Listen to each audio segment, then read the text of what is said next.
Jason Minix, Rob Thompson, the Blitz. It is the Blitz here on 1250 ESPN San Antonio, 94.5 FM. On the go at ESPNSA.com, all those platforms available to you. Go to ESPNSA.com on the regular. You'll catch up on all the local news and see our live broadcast. You're there now. You see Jason Minix sitting comfortably ensconced in the Minix Mansion. I'm Rob Thompson, sitting on top of the hill. James Pledger, essentially at work as he always is. Boys, how's your Monday going? I hope you're staying out of the heat. Well, you know what? I did have to go outside a little while ago, and I do that on a pretty regular basis. I just have to go outside and go for a little walk. It was a much shorter walk today. It is freaking hot out there now. About a week ago, I was in Phoenix where it was 122 degrees versus the 105 here, and you can't tell the difference. Stupid hot is stupid hot. It's This is bad. I mean, you walk outside and you're like, holy crap. I mean, this is serious.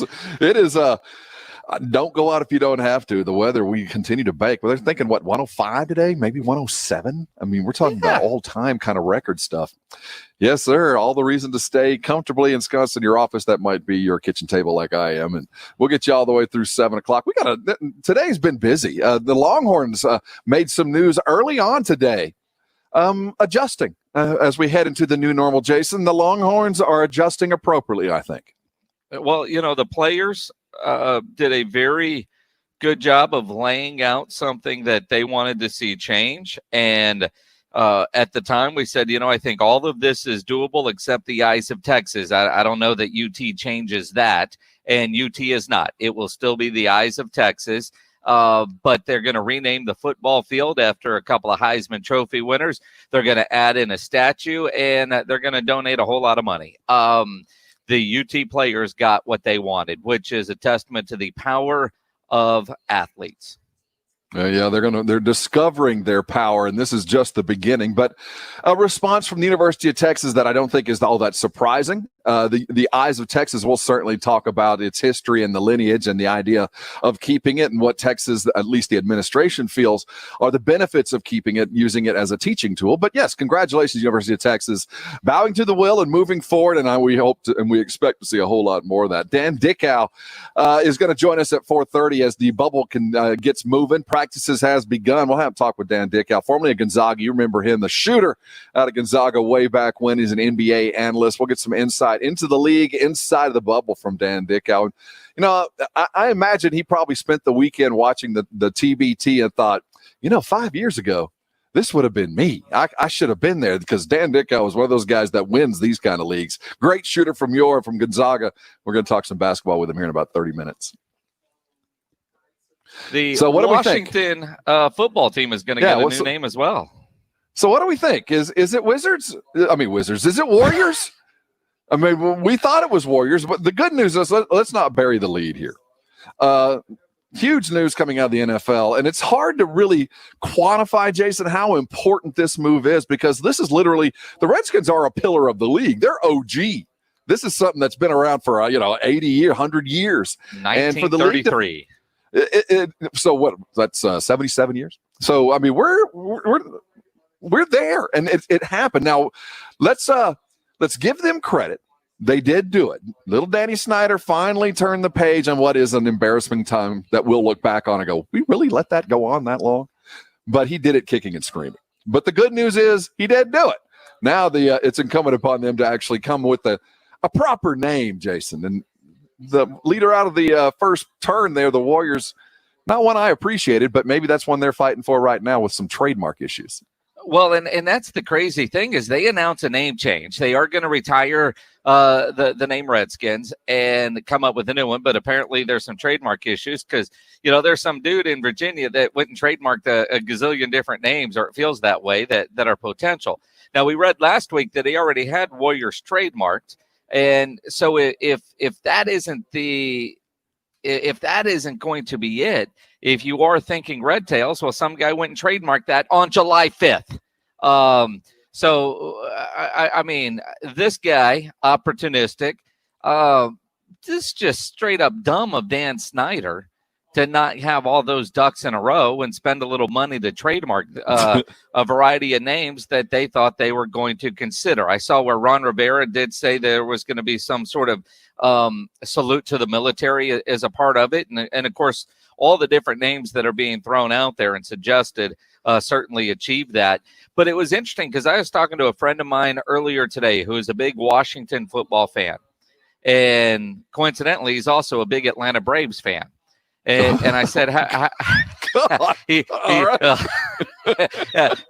an Aggie too. You know him. But right, I don't want to know the rest.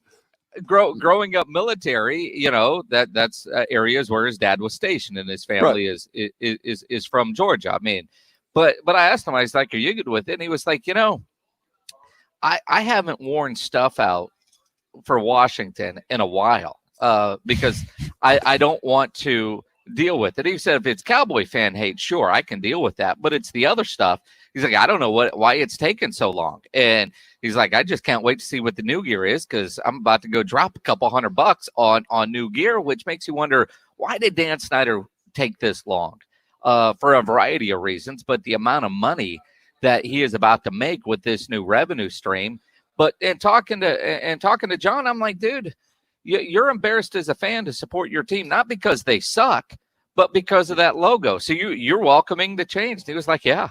I mean, Cowboy hate you can always deal with, but it's the other stuff I don't want to be associated with. Makes me wonder what other Washington football fans are feeling. Well, I'll tell you, it's very strange with the Redskins right now because not only did this happen, you know, within about a week. I mean, that's certainly the pressure behind the dam had been building up for 20 years, but the sudden change. It's also announced today that Snyder fired 2 front office types. The director of player personnel, a guy named Santos, and the assistant director, Richard Mann. Now, the timing is odd. It's a strange time to fire your guys because you are headed toward training camp, and these are the ones that are acquiring what little talent is going to be available to you to fill the smaller rosters available to you during training camp. To let him go now, this is either a power play by Rivera, like, all right, I got this from here on out. This is my building, which I would probably put some weight there, but also just the timing with the new name and all of that. Maybe Snyder is, you know, maybe he's had a serendipitous moment and is turning the page on a negative history, and it's a reset all the way around. We're cleaning house in and out. We're going to get a new name. We're going to have a new logo. We're going to do all of this with a brand new coach. And, oh, by the way, Santos has been around here for about 5-6 years. There's some old stink on you. You've got to go to it. We'll see what's going on with the Redskins. I do find it interesting, though, that 2 of the Muckety Mucks got fired the day they announced they're changing their name. Although I honestly don't think they have anything to do with each other. I could be wrong on that, but it just kind of feels like you had a new head coach who's come in and had time to evaluate what everybody is doing. And this is just Ron Rivera getting rid of some guys and probably waiting to a certain point during the pandemic to where you can let people go. You know, it's not where you're not on furlough. You can't blame this on COVID. This is, you know what? As I sit here and evaluate what you're doing, you don't mesh on my team. But why announce it today, Jason? Well, I mean, this is the single biggest news the Redskins have made since they won a Super Bowl. Let's not. I mean, they are primary conversation in the NFL right now. And as they go through what is long overdue, they kind of slip in. We fired the entire department. Our entire player personnel department has been fired on the same day they're announcing we're changing our name. It just seems the timing a little interesting. It does, but it's also kind of weird when you think about how NFL business goes on. Like this side of the office is doing this side of the office is doing that. Business is continuing to go. Clearly, this is something that 2 weeks ago wasn't on the agenda for the Washington front office people to be worried about and making plans for a new change. And the fact that they plan on having it at least change to a degree before the start of football season. I was reading it takes most teams 12 to 18 months to institute a logo change. They're going to try to do this in a matter of 3 or 4 weeks before training camp begins. That should work out real well. I'm sure, given recent history, that rushing, speeding things up for the Redskins, this going to just work out perfectly. I'm sure there won't be one more mistake or one more hiccup or trip. It all worked out perfectly. When Nike decides they're not selling your stuff anymore, you put a rush on the logo. You start scraping things off the wall. And I think that's one of the reasons why they announce it now without having a new team name, so they can go through and scrub the word Redskins off of everybody's website and everything, but they don't have everything ready to go because of the trademark issues. They just have to do it now. It is bizarre and it is fast tracked, but they need to sell gear during football season. And Dan Snyder wants to make sure that Nike has their stuff available. Yeah. All right. This is going to go swimmingly. I have no doubt in my mind. There won't be a single hiccup. Washington. There's not going to be something like hidden in the logo that, probably represents something off that didn't have a chance to, to go get it checked with the all the different groups to make sure everybody checks off on it. Yeah. What normally takes 18 months, we're going to do in 3 weeks? No problem. We're all over it. Go ahead, Snyder. That's the Redskin way. Go dive right into it. We're going to talk about it as well. Really, the news over the weekend was Pop and the Spurs arriving in Orlando. They had their first practice. They gathered together. We're going to hear from Pop, first time in quite some time. Very interesting to hear from Pop and his thoughts about getting ready and preparation for training camp. We heard from the young Bucks as well, Lonnie and Dejounte, freshly shorn. The men look they look different. They look good. They look different. It's just going to be very interesting they just look so different. I'll tell you what. Now, Lonnie, you can still. Lonnie has a distinctive structure. You can pick him out whether he's got the tall hair or not. Dejounte had a double take. Is that does he carry an ID with him? Because he won't be able to buy any alcohol. I'm not sure how old he is, but he don't look what he's supposed to be. I can tell you that. He looks like a young man.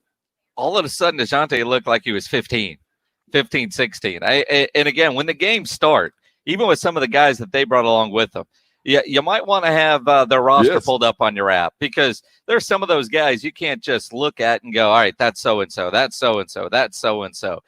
It is going to be a very different looking Spurs team. Hairstyles alone. That just looks so different, but it was great to hear from him. DeMar DeRozan, we hear from once again, and we're going to hear from DeMar as he discusses the exuberance of starting the very first practice. When we come back, let's talk about the University of Texas. They have altered the future of the football stadium, got a new field name. The song remains the same, but the attitude seems to have changed. We're going to talk about what UT is doing to, appease and to move forward with the Black Lives Matter movement and all those young men that have taken a stand. And then Dan Dicko will join us right after that. We're going to talk life in the bubble and prep for an 8-game stretch in the NBA. You want to hang around where you are, and that's the Blitz. You're on 1250 ESPN San Antonio, 94.5 FM, and on the go at ESPNSA.com. You think about Dan Snyder changing his logo, needing new gear in a hurry. If you've got a logo you need on gear, there is one place to go, and that is Sammy's Embroidery Club over on San Pedro. Sam can turn your order around in 24 hours, the only company that can do that. If you need masks, Sammy's Embroidery Club is definitely the place you want to go. If you're in the medical field and you need the surgical medical KN95 masks, he's got them. Disposable surgical masks that are certified FDA and CDC approved, Sam has them. So if you're at an urgent care center, a standalone ER, hospital, a doctor's office, a dentist's office, call Sammy's Embroidery Club at 210-824-3900. In fact, Sam has been supplying masks for the city of San Antonio, for Bexar County, for surrounding counties. He even has the contract for the state of Illinois because he is an approved vendor. You need those KN95s, Sammy's Embroidery Club is the place to go. If you just need the washable cloth reusable mask, Sam has those as well in a variety of sizes. He even has U sizes. We all need to be wearing masks. We all should be wearing masks. We're all required to wear masks when you're in public. You can go get your masks at Sammy's Embroidery Club. And let's face it, we all need more than one. You got to have one in your car, have one in your wife's car, have extra ones. You got to wash them. I mean, you can't just have one mask. You need many. Go see Sammy's Embroidery Club. He'll take care of your mask needs. And if you're a business owner, a manager, and you're supplying masks for your employees, Sam can help you there too. He can even put your logo on the mask. A minimum order of $25 to do that, whether it's a mask or a gator, but Sammy will get you taken care of. Check the website, samsembroidery.com, or go visit that massive showroom on San Pedro. It's a mile inside Loop 410, next to Big Lots across from McDonald's. And you'll work with Sammy on your project. He's the owner, and he's by his phone right now. 210-824-3900. 824-3900 for Sammy's Embroidery Club. Join ESPN San Antonio and Kitchen Designed by Giovanni for Operation Interdependence. For a complete list of items and drop-off locations, visit ESPNSA.com. Brought to you in part by Alamo Water Softeners, Roof Fix, and Window World.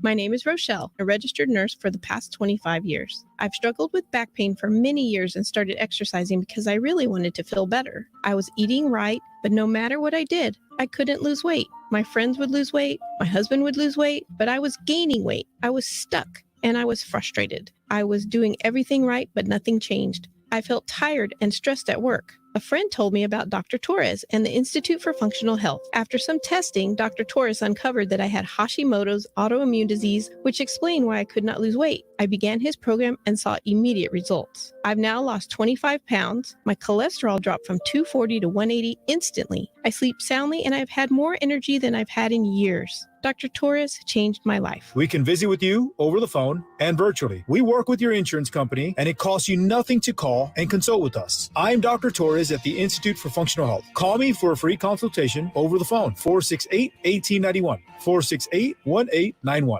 Nobody's more proud of what Diamonds Direct offers than our own staff. Our standards are the highest I've ever seen in the business, and I've been in this industry my entire life. Not only do we have the most competitive pricing in the industry, but the whole package that you get with it is incomparable. One thing that always surprises clients is how much further their budget will go with Diamonds Direct. But way beyond value, what we're most proud of is our total commitment to each and every customer. We go above and beyond for our customers so that they feel valued and they know that they're valued. We are really focusing on not making a sale that day. We want to make a friend forever. It doesn't matter what size diamond that you're looking for. We're going to take care of you, and we're going to make you feel fabulous. The philosophy to take care of the customer is just amazing. When clients come in, I think what they can feel is our passion. The electricity that you get in here, everybody's happy. It's such a friendly environment. Diamonds Direct. And you can feel that energy and that happiness every time you step into our showroom. Come see and feel the difference. Your love, our passion. At the shops at La Cantera. If you like country music and star-studded award shows, then you'll love 5 Hour Energy's CMA Awards sweepstakes. 5 Hour Energy wants to send you and a guest to Music City to bask in the glow of music's brightest stars at the 2020 CMA Awards. To enter, buy any 5 Hour Energy product, snap a picture of the receipt, and upload it. For official rules and how to enter without purchase, go to 5hecountry.com. Sweepstakes ends October 10th, 2020. Must be U.S. resident 18 years or older. Void where prohibited. Sponsored by Living Essentials, LLC. Work at home. Work out at home. Second period math at home. Date night at home. Lately, we're doing a lot more at home, which means we're doing a lot less driving. With pay-per-mile car insurance from Allstate, you get the same reliable coverage you'd expect, but only pay for the miles you drive. Drive less, save more with Allstate. Visit allstate.com or call an agent for a quote. Price based on driving behaviors and includes daily rates subject to terms, conditions, and availability. Allstate Fire and Casualty Insurance Company and its affiliates.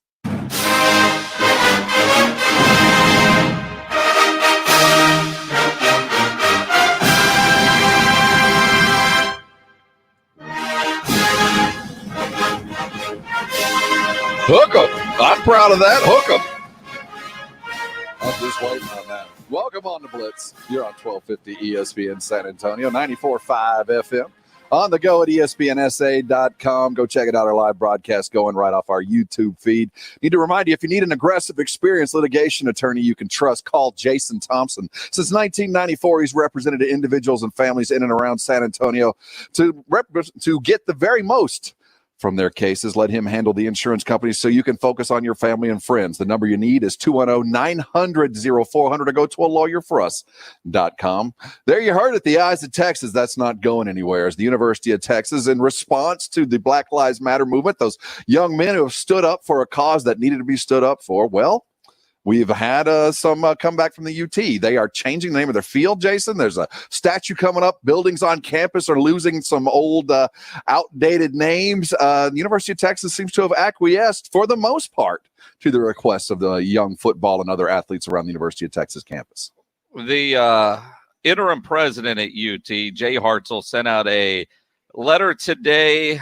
Dear UT community, the headline, a more diverse and welcoming campus. And talked about during the last month, I've listened to, spoken with scores of students about how UT can promote diversity, inclusion, and equity and fully support our Black students. And they go through it's a long, well-done letter. I mean, lots of money, $160 million that UT is doing, some different programs. But when it comes to athletics, a couple of the things that they are going to do, and I find this interesting. First off, the Eyes of Texas is going to stay the song, and that was the one thing with the players that you really did kind of look at and say, yeah, I don't know if that is going to change. But one of the things that the UT president said is we are going to educate the origins of the song, because so many of us, and I'm included in this, had no idea. A lot of people that have gone through UT had no idea what the origins of that song was.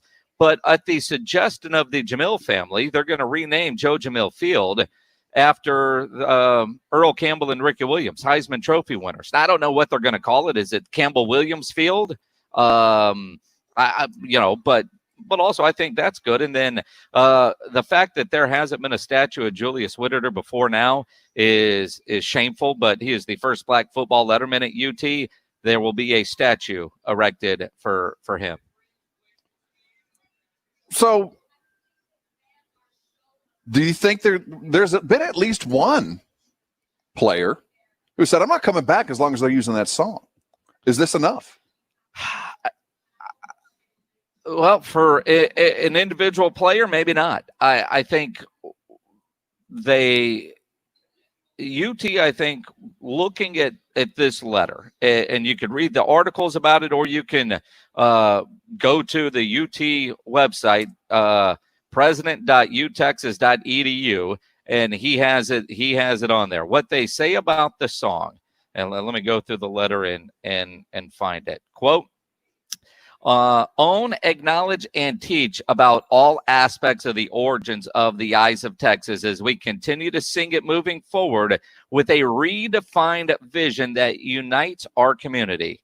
The Eyes of Texas in its current form will continue to be our alma mater. Aspects of its origin, whether previously widely known or unknown, have created a rift in how the song is understood and celebrated, and that must be fixed. It is my belief that we can effectively reclaim and redefine what this song stands for by first owning and acknowledging its history in a way that is open and transparent. I think if you're an individual player, you make your decision if that is good enough. They listened and they decided we're keeping the song. We're going to do all this other stuff. And we're changing the names of certain buildings. We're doing this. The Eyes of Texas is staying. The Joe Jamil Field, I'm curious what the motivation was. Obviously, their hearts were in the right place. I assume the Jamil family, Joe Jamil made, I don't know, $400 million, $350 million, the breakup in Texaco with that Pennzoil case back in the 80s. That guy had, basically more money than God, but by the time he passed away a couple of years back, I'm excited that the family is going to have this happen. I think that makes a lot of sense. Let's focus on the greatness that has been part of the University of Texas and not just the alums that donated all the money.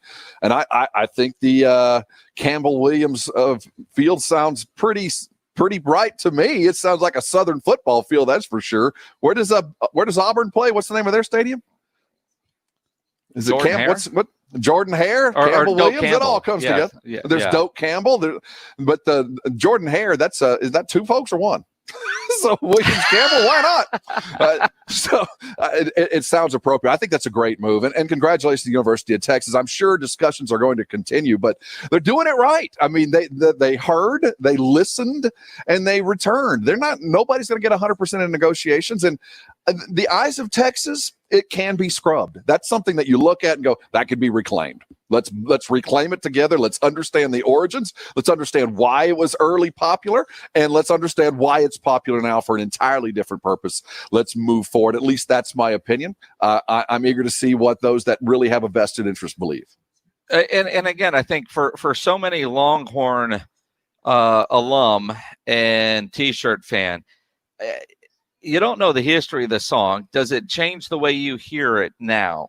And it might be one of those that just naturally, when you hear it now, do you feel as good singing it or hearing it? And does it just kind of, it might make its own natural turn. You know what I mean? So, but UT acted very quickly in listening to the players, having discussions, and coming up with concrete answers. And I think you go back to one of the initial letters, and Caden Stearns was a big part of it, is, they don't have to do everything that's on here, but we got to see some progress. We've got to see efforts being made. We want to know that we're being listened to.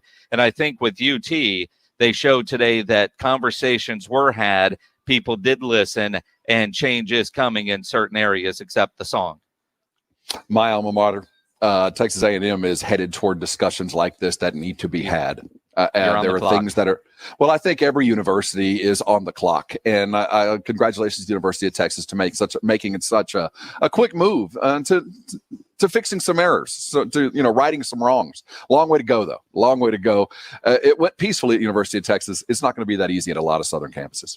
It's just not, and it needs to happen. But it's going to be a little bit rougher, I believe, in some other places, primarily in College Station. When we look at the NBA, the bubble, the return just seems so remarkable in so many different ways. What does it take to get ready? Well, we're going to have Dan Dickow join us. He's an NBA veteran, of course. He played with Gonzaga way back when, one of the greatest shooters to ever walk the planet. He's also got a great podcast on the Believe Network. We're going to talk with Dan about the NBA's return and probably look at some Gonzaga talk as well. I figure you might have some insight there. We're also talking about them Redskins, brand new name, though we don't know what it is. Change came to DC rather quickly. Don't forget, lots of sound from Pop and the Spurs as the bubble continues. So let's stay here. Dan Dickow joins us next here on the Blitz, 1250 ESPN San Antonio, 94.5 FM, and on the go at ESPNSA.com. Injuries do happen even during a crisis, and when they do, you can skip the ER and get straight into an Ortho Now Injury Clinic by TSAOG Orthopedics. Ortho Now provides walk-in care for injuries like broken bones, dislocations, sprains, strains, other sports injuries. They have 2 San Antonio locations, extended hours Monday through Saturday, on-site x-ray, casting, and bracing. Ortho Now has everything you need to treat your injury, and best of all, no urgent care or emergency room copay. So if you get injured, get to Ortho Now. Visit tsaog.com/Ortho Now for more information. Again, the website, tsaog.com/Ortho Now. The coronavirus has changed our lives. It shut down the tournament. It shut down the NBA. It's delayed baseball's opening day. When will our sports return? Get the latest right here. 1250 ESPN San Antonio, 94.5 FM, and on the go at ESPNSA.com. Thomas J. Henry recently recovered $22 million in a wrongful death trucking case. If you were hurt in an accident, we can help. Visit tjhlaw.com/radio to start your claim today. That's tjhlaw.com/radio. San Antonio, Texas. Everyone loves Rico's nachos, but not everyone enjoys them in exactly the same way. If you're a kid at heart with no nacho rules, you're a nacho rebel. Crispy nacho chips, cheesy molten goodness, and spicy jalapenos are just the beginning. You and your rebellious mind can come up with all kinds of toppings. Explore your nacho creativity with Rico's Nachos. Rico's products are available at H-E-B, Walmart, and other grocery and club stores. For more info, go to ricos.com. Rico's, how to nacho. Get in the zone, AutoZone. At AutoZone, we're here to help you keep life moving. And we've got your battery needs covered. Whether it's in the form of a free test or just a free charge, we can help you start strong. And if it's time for a replacement, we've got a full selection of batteries starting at just $79.99. That's why we're America's #1 battery destination. Based on data from the NPD Group Incorporated Car Care Track, 12 months ending December 2019. Get in the zone, AutoZone. It's a new season, And at Sport Clips Haircuts, all of our stylists are clean certified and guy smart. So come in and get yourself back in the game and ask for your free upgrade to our legendary MVP experience. It's a mancation with our hot steam towel, relaxing shampoo, and a winning cut. Check in online and walk out with confidence. Sport Clips, it's good to be a guy. With haircut purchase, ask your stylist for free upgrade. Ends 8/2/20. Terms at sportclips.com/thank you. And you'll be stepping out like a pro. 3 MCs and 1 DJ. We be getting down with no delay. Mix master Mike, what you got to say? Gotta get down. Mix master. It is Blitz. You checked out the Beastie Boys show on Apple Plus? You need to check it out, man. It is a worthy watch. I'm new to Apple Plus. I just joined it, so I talked to you earlier, hit Amazon, finally ordered the damn Fire Stick. It'll be here by Thursday. There you go, man. That was good. You're on the Blitz, 1250 ESPN San Antonio, 94.5 FM. On the go at ESPNSA.com. Aren't you glad you're with us right now? NBA front and center. Practice is going on. We got a broken thumb last night with the Lakers, significantly altering, we believe, the Western Conference. Let's talk some basketball with an expert, Dan Dickow, the pride of Prairie High, joining us here on ESPN San Antonio. Hey, Dan, how you doing today, man? I am doing well. Hopefully you guys aren't sweltering in the heat down in Texas in the summer. I haven't checked the weather report down there, but I can only imagine it's hot. It's 105 outside, but we do the show inside, so we're in good shape. So keep it to yourself, Spokane. Keep it to yourself up there.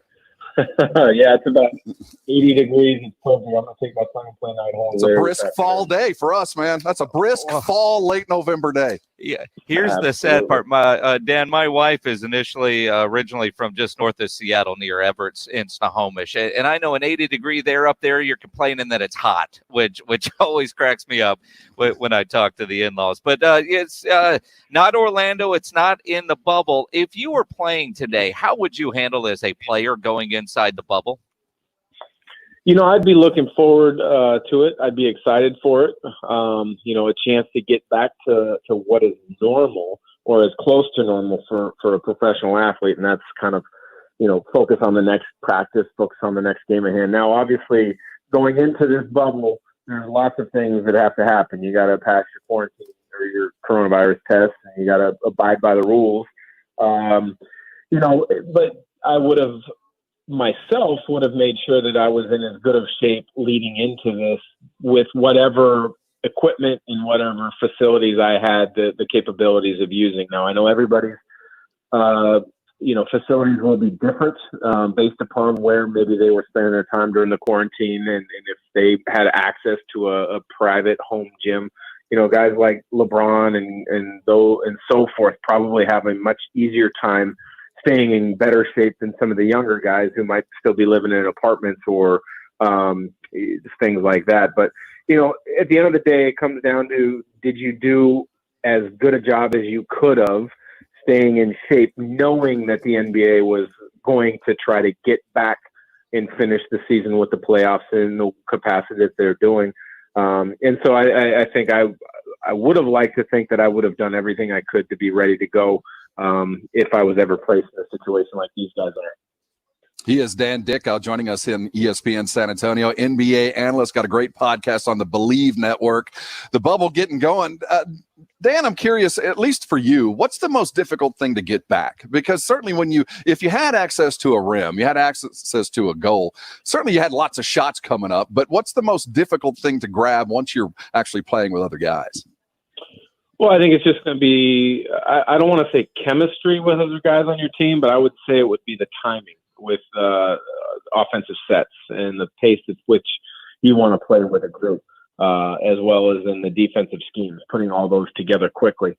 I'm sure, guys who had access to a gym were getting plenty of shots up. If they had access to a hoop in their backyard, we're getting plenty of shots up. It's going to be the little things. I think the teams that can gel quickly, as far as their philosophies, whatever they're going to try to implement in a short amount of time, as well as stay healthy, are the ones that are going to be the most successful and have a chance to win a championship.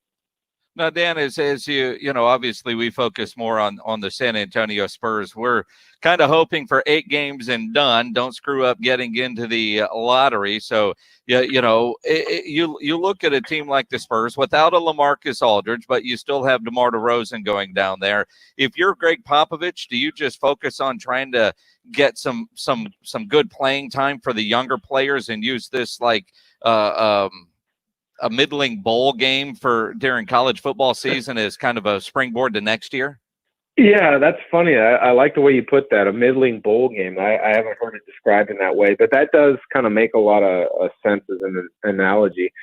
You know, knowing how the Spurs have always done things, they try to do things with a lot of execution and try to strive for excellence and everything. So I can't imagine they're going to go down there and quote unquote tank. I think they're going to, you know, give it a legitimate shot, and they're going to play guys that are going to give them their best chance to win. I also do, on the flip side, though, think that they'll probably, as will most teams, I would imagine, because trainers and athletic staffs are going to have to monitor guys' minutes. They're probably going to give plenty of guys opportunities, and maybe some fans on the outside are going to perceive that as tanking for different teams, depending on how things play out over those 8 games.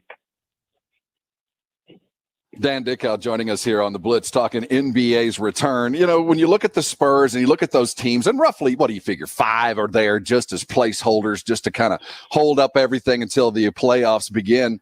When you're a guy like in your career and you see these 8 games, are you focused on the wins? Are you focused on your teammates? Are you focused on your next contract? Are you paying attention to the TBT and looking over Europe for these 8 games? I'm curious what it means to those guys that aren't necessarily starters, that are at the end of their contracts, that are looking for, you know, what's the next opportunity. How do you approach that? Is it just about the wins and everything will take care of itself?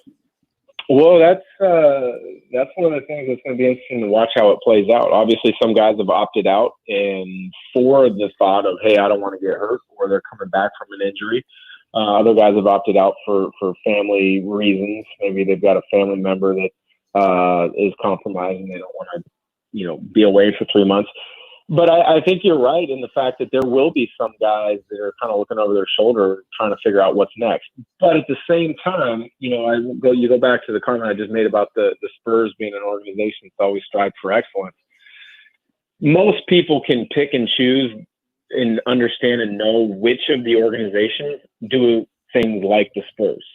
And those are typically going to be, they're going to go after a certain player that kind of fits. Obviously, they got to be good enough, but they're also going to fit a character mold, as opposed to, you know, there's a reason why a lot of times you see the same teams in the lottery year after year. They necessarily haven't quite cracked the code on how important culture and character is to finding sustained success in the NBA. Who do you think ultimately wins the championship this year? I like the Lakers. I mean, they got maybe the two best players in the game. You know, I like the fact that the Blazers are getting 2 very skilled bigs in Collins and Nurkic back. But to be honest with you, I think it's wide open. It's wide open. Who has the advantage? I like to ask basketball guys, when you look at this coming back, what teams do you look at with an early advantage? Is it the young guys that everybody's healthy and got maybe the legs to sustain the quick pace of the games, or is it the savvy guys that just know how to win? I think it's a combination of both. I think you're going to see coaches very mindful of minutes to make sure they're playmakers. They're guys that win games down the stretch in the fourth quarters are fresh so that they can make those plays. So I think it's going to be a combination of both of those that you mentioned, youth as well as the ability to make winning plays. Dan Dickau with us here on ESPN San Antonio, host of the ISO and Dan Dickau on the Believe Podcast Network, played in the NBA, star at Gonzaga. You're a hooper. I'm sure you were watching the tournament. Should that Elam ending become a part of the NBA instead of overtime? Well, I love the Elam ending. I think TBT is a phenomenal addition to the basketball calendar. We actually put together a Gonzaga alumni team 3 years in a row. We didn't do it the last 2, but we made the Sweet 16 the first 2 years we did it. And it's an interesting approach is the Elam ending. I don't know if I like it for the for the NBA, because there's just a traditional aspect that you have with the 48 minutes. But I would love to see it experimented with, maybe in the G League, maybe in preseason college tournaments like the Maui Invitational or the Orlando Classic, different things where maybe you can get more eyes on it, and then maybe you can kind of get a little bit more ability to really, really make a big decision if that's something really to look at in some of the more traditional basketball type settings. He is Dan Dickau joining us here on the Blitz. NBA vet, formerly of Gonzaga, and one of the greatest shooters I think most people have ever seen. Let's talk about Gonzaga real quick. Do you see this? This is a title team, isn't it, Dan? This is a team that seems to have everybody possible to go make this title run. When you look at the Gonzaga roster itself, certainly the addition of Jalen Suggs is going to be great. But is the key on Gonzaga, is it Corey Kispert or is it Drew Timme, the Texas kid that showed up last year? Yeah, I mean, the way Coach Few has things rolling, it's absolutely impressive. I mean, I didn't think last year's team had the talent that teams have had over the past 5-6 years, but they gelled very quickly, and guys knew their roles and they excelled in them, and that's what made them so good last year. You had Suggs, who's a top 5, top 10 type high school player.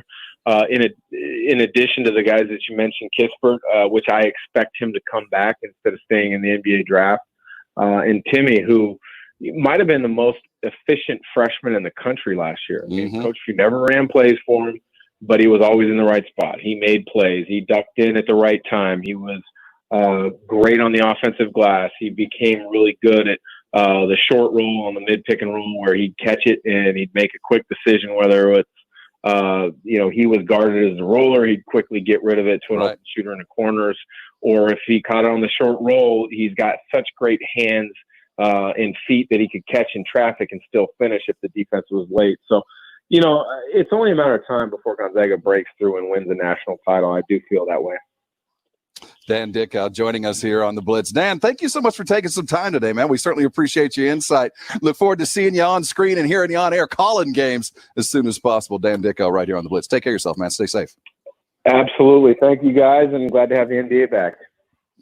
Dan Dickau right here on ESPN San Antonio. Dude, he's one of the greatest shooters ever to set foot on a college court, man. The guy could literally light it up. And, I found it funny that he doesn't necessarily like the Elam ending for NBA overtime. This is made for a guy like him. I mean, the guys that can shoot from deep, you get the opportunity every overtime game to get a game winner like we saw over the weekend. Dan Dickau should be all over this. Shooters, this is a rule change made for shooters. Well, and you talk about the ending on was it Sunday? They all ran together. I was just kind of hoping it'd be Marcus King that knocked down that game winner. I mean, he's gotten every other game winner this tournament, it feels like, but he didn't get that one. But his team won, and he's in line for that $1 million tomorrow night.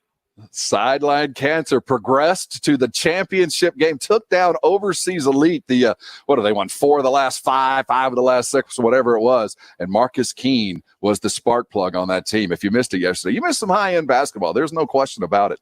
The Washington we're not going to say that other team anymore, but they announced that name is gone. What's going to be the next? Washington got busy today. They're going to change their name and logo. They also fired some front office types. We'll look at the potentials, the possibilities of what the Washington Redskins, what the Washington R's will become next here on the Blitz. 1250 ESPN San Antonio, 94.5 FM and on the go at ESPNSA.com. While the nickname is getting retired for Washington, what about your retirement plan? Do you have one? No matter your age or how close you are to retirement, you need a plan to make sure you don't run out of money. Jason Minnick's here for Pax Financial Group. At Pax Financial Group, they know you want to be financially prepared. In order to do that, you need trusted guidance. At Pax, they have the experience and tools to crunch your retirement numbers and get the answers you need. If you have a plan, let Pax double-check your numbers. See, at Pax Financial Group, they believe everybody deserves to be hopeful about their future. They understand what why it's important for families to protect their hard-earned money, and a key reason why they are a trusted financial advisor for so many families over the past decade. Connect with Pax Financial Group by calling 210-881-5700. 881-5700, or go to their website, paxfinancialgroup.com. PAXfinancialgroup.com.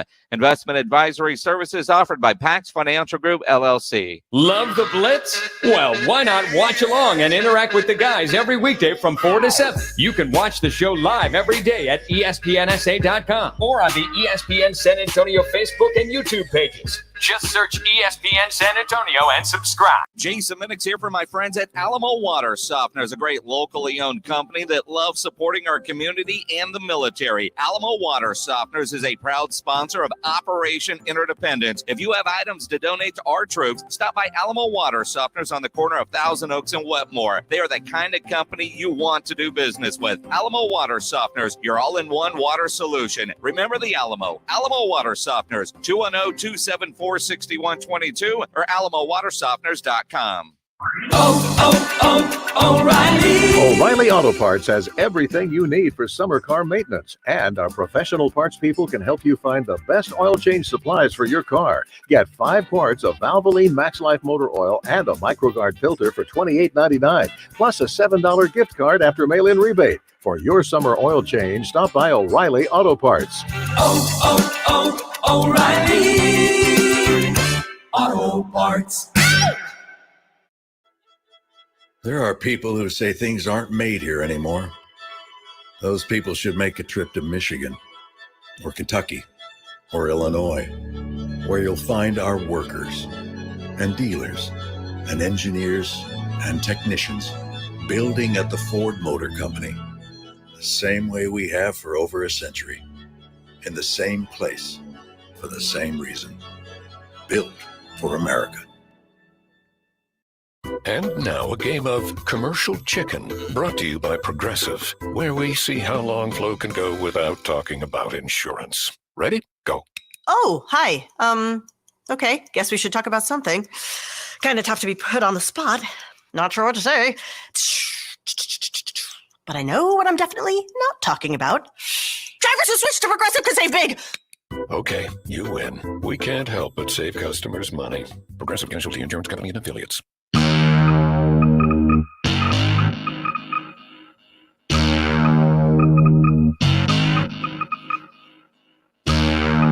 It is the Blitz here on 1250 ESPN San Antonio, 94.5 FM, on the go at ESPNSA.com.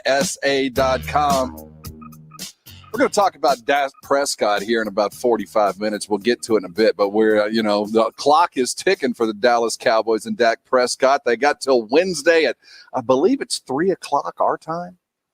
Yeah, 3 o'clock our time for the contract to be signed. If there is a contract to be signed, we'll talk about Dak a whole lot. Their NFC East opponent, the Washington Warriors, maybe? I don't know. It was announced today that they are officially no longer the R word. FedEx and Nike and Amazon stepped in and said, no more will we sell any of this.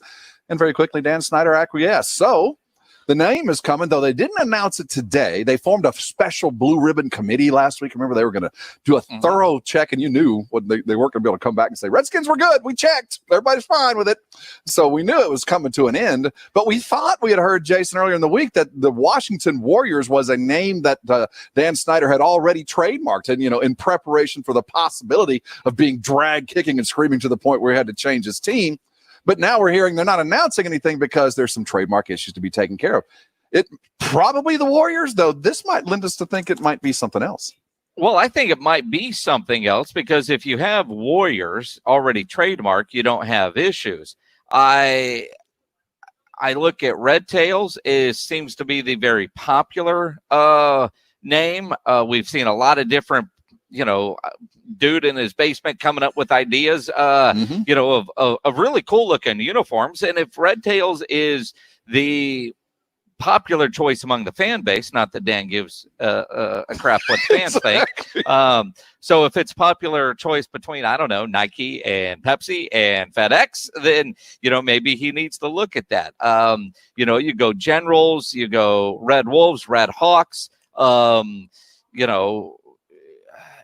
even if he, wanted to steal straight from Vince McMahon and go DC Defenders, or, steal from the AAF and go DC Commanders. I guess all those would have some trademark issues. But it does make me think that Red Tails is a popular choice, or Generals. It was Dwayne Haskins that tweeted out he liked the Red Tails, right? He did. And Ron Rivera has said there's going to be a military theme to it. And we know Ron Rivera does a lot with USAA and the salute to military. And so I got to, it's interesting. You just hired this guy. You barely know him. And all of a sudden he's going to be put in charge with helping rename a franchise. Wow. But I look at Ron Rivera's history, and, with the salute to the military as a part of it, it does make you wonder. We know the color scheme is going to stay in place. That's why, like, Red Hawks or Red Wolves or Red Tails certainly stays in there, or any other military term if you go with, generals or commanders or warriors, or, I don't think they'll go veterans or some of the other names that you've seen. And they're not going to trim it down to some sort of short alliteration of what you had. They're not just going to be the Skins. Which I've seen some people suggest. I will say this: what's at stake is essentially a free stadium for Dan Snyder. If he gets it dead on perfect, if he gets it right, then the DC will allow him to come back in. A little referendum, I'm sure, will be held, and tax dollars will go toward a brand new, beautiful stadium. So if he hits it out of the park, he will save hundreds of millions of dollars out of his own pocket, because that's what's at stake right now. He wants to move back to the district, and they have said you can't without a new name. And I do think if he does it right and he gets FedEx all in, and the USAA certainly would, love that with their NFL partnership, and Ron Rivera being very much a part of the USAA salute to the military. I think there's a lot riding on this. I think Snyder is all in. I think Rivera's been given carte blanche to do a lot of stuff. Only reason I say that, Jason, is as we talk about Rivera being very much a part of changing this, they just fired their 2 player personnel guys today. The guys that are responsible for talent acquisition, the head and the assistant are gone. So I think Rivera has had the opportunity to put his fingerprint on a franchise that needed fresh blood. He gets to pick the name. They're cleaning out house. Snyder's turning the page. He might become a solid NFL citizen before long. He might. I just love the statement released by the Washington PR department. Quote, Dan Snyder and Coach Rivera are working closely to develop a new name and design approach that will enhance the standing of our proud, tradition-rich franchise and inspire our sponsors, our fans, our community for the next 100 years. You mentioned sponsors first. You're only doing this because some of your sponsors threatened to pull out if you didn't do something. And so you're going to change the name to make the sponsors happy. Fine, but whatever it takes, at least you're being transparent that you didn't care that the fans didn't like it. You didn't care that some in your community didn't like it. But when sponsors start talking about pulling their money, you're going to change the name. Whatever the case is, you're going to change the name. But it also tells me that those sponsors, while it's Dan Snyder and Ron Rivera, I imagine Nike will have something to say with the design part of it. And my goodness, the DC City Council, whoever's in charge of approving your stadium, you better make sure the mayor and the city council is on board, because you want a new stadium with public dollars. And if you want their political support, you better make sure they're happy with the name as well. Yeah, just hit it out of the park, do it right. And maybe that was the fundamental Dan change. Snyder to do it right? Well, again, there's some other issues involved with this rather rapid change, this rather rapid reversal. What were you telling me earlier, that this is normally an 18-month, 12 to 18-month project to change the logo and all the things that go along with an NFL franchise, and Dan's going to try to do it in 3 weeks? Go ahead, bro. Yeah, and again, you look at Warriors, the fact that you have the Golden State Warriors already, maybe the NFL types said, I know you got Warriors trademarked. I know you want Warriors. We're not going to approve Warriors, because the NFL still has to approve whatever he comes up with. Yes. And it's taken. Find a better one. Red Hawks, it works. I don't know about the Red Wolves. I don't know what the significance of that is, but sounds all right to me. I don't know. I'm down. But I mean, you go Red Tails, man, Tuskegee Airmen, all the missions those guys flew during World War II. the different logo things that you'll be able to do. I mean, Red Tails is my favorite of the ones that you're going with. Why not, man? They could be the battleships. Nah. It won't be the battleships. They could be the submarines. We'll just call them the subs because that's kind of what don't they want to be are. the subs. After I watched the Tom Hanks movie, the Greyhound movie, you don't want to be a sub, man. Those guys, they talked a lot of smack. Tom Hanks showed them something. To Jason's point, though, the subs gives you a nice little fun nicknames, kind of like y'all did with the R word. Y'all could have the sub 500s. Well, yeah, I mean, it's a name befitting of their recent play on the field. It is a perfect time to turn the page, and Dan has taken advantage of what seems to be an inopportune. And if they've turned it right, if they get it right, I'm not going to question how we got here from here on out. Today we get to do it. Today, you got dragged to the altar. You didn't want to do this. Well, he's doing it. So once they give us the name or give a name that's appropriate to the region and they get the tax dollars, more power to them. I don't know how you got converted, but you got converted. So welcome aboard, Dan Snyder. You're on the right side of history finally after all these years. In the 5 o'clock hour, lots of Spurs talk headed your way. We finally got a chance to hear from Pop. Pop discussed showing up and all that went on. We hear from DeMar post-practice. We'll hear from the young dudes in Lonnie and Dejounte as well. Lots of talk there. There's some rough news coming out of college football. Greg Sankey, the commish there, the SEC, the stalwart, well, he doesn't see things as progressing the way they'd like. College football is in definite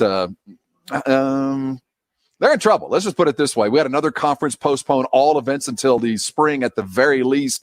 Up there in the Northeast, the Colonial joins the Ivy, and also the Pac-10 and Big Ten have Pac-12, have limited their schedules. This is just a mess, guys, and it's looking bleaker by the day. Greg Sankey did not help us when we saw that as well. We'll talk about that. And look at the University of Texas. University of Texas has changed their fight song, and hadn't changed their fight song, but changed stadium field names. What do we like? Williams, or should Williams go first, or should Campbell go first? Earl Campbell should go first. They quite honestly should just be Earl Campbell Field, but Campbell Williams Field. I think that sounds, and they're going to open that up to that brand new edge that they had all built up. We're all excited about the opening, and the Jamail family, formerly the namesake of the field, has acquiesced and then decided to change the name. I mean, think about Craig Way in his intro. Welcome to Darrell K. Royal Memorial Stadium at Earl Campbell Ricky Williams Field. I mean, Texas Memorial Stadium. Texas Memorial. Did I mess it up? You did. For those of you that okay, Royal Texas Memorial Stadium. There you go. Yeah. You can sell anything, as a talk radio host is apt to tell you. So you know what, Craig Way, welcome to the party. And then they're going to add a sponsor onto it too. Our Sports Bar Twitter feed, and we the Keo Bus of making phone lines. I think you can figure out how to squeeze in the Campbell Williams Field in the beginning. I think you'll do all right with it. Mm-hmm. We come back. Let's talk Spurs. Spurs are in Orlando. Pop is finally there, but there is a Spurs coach that's not.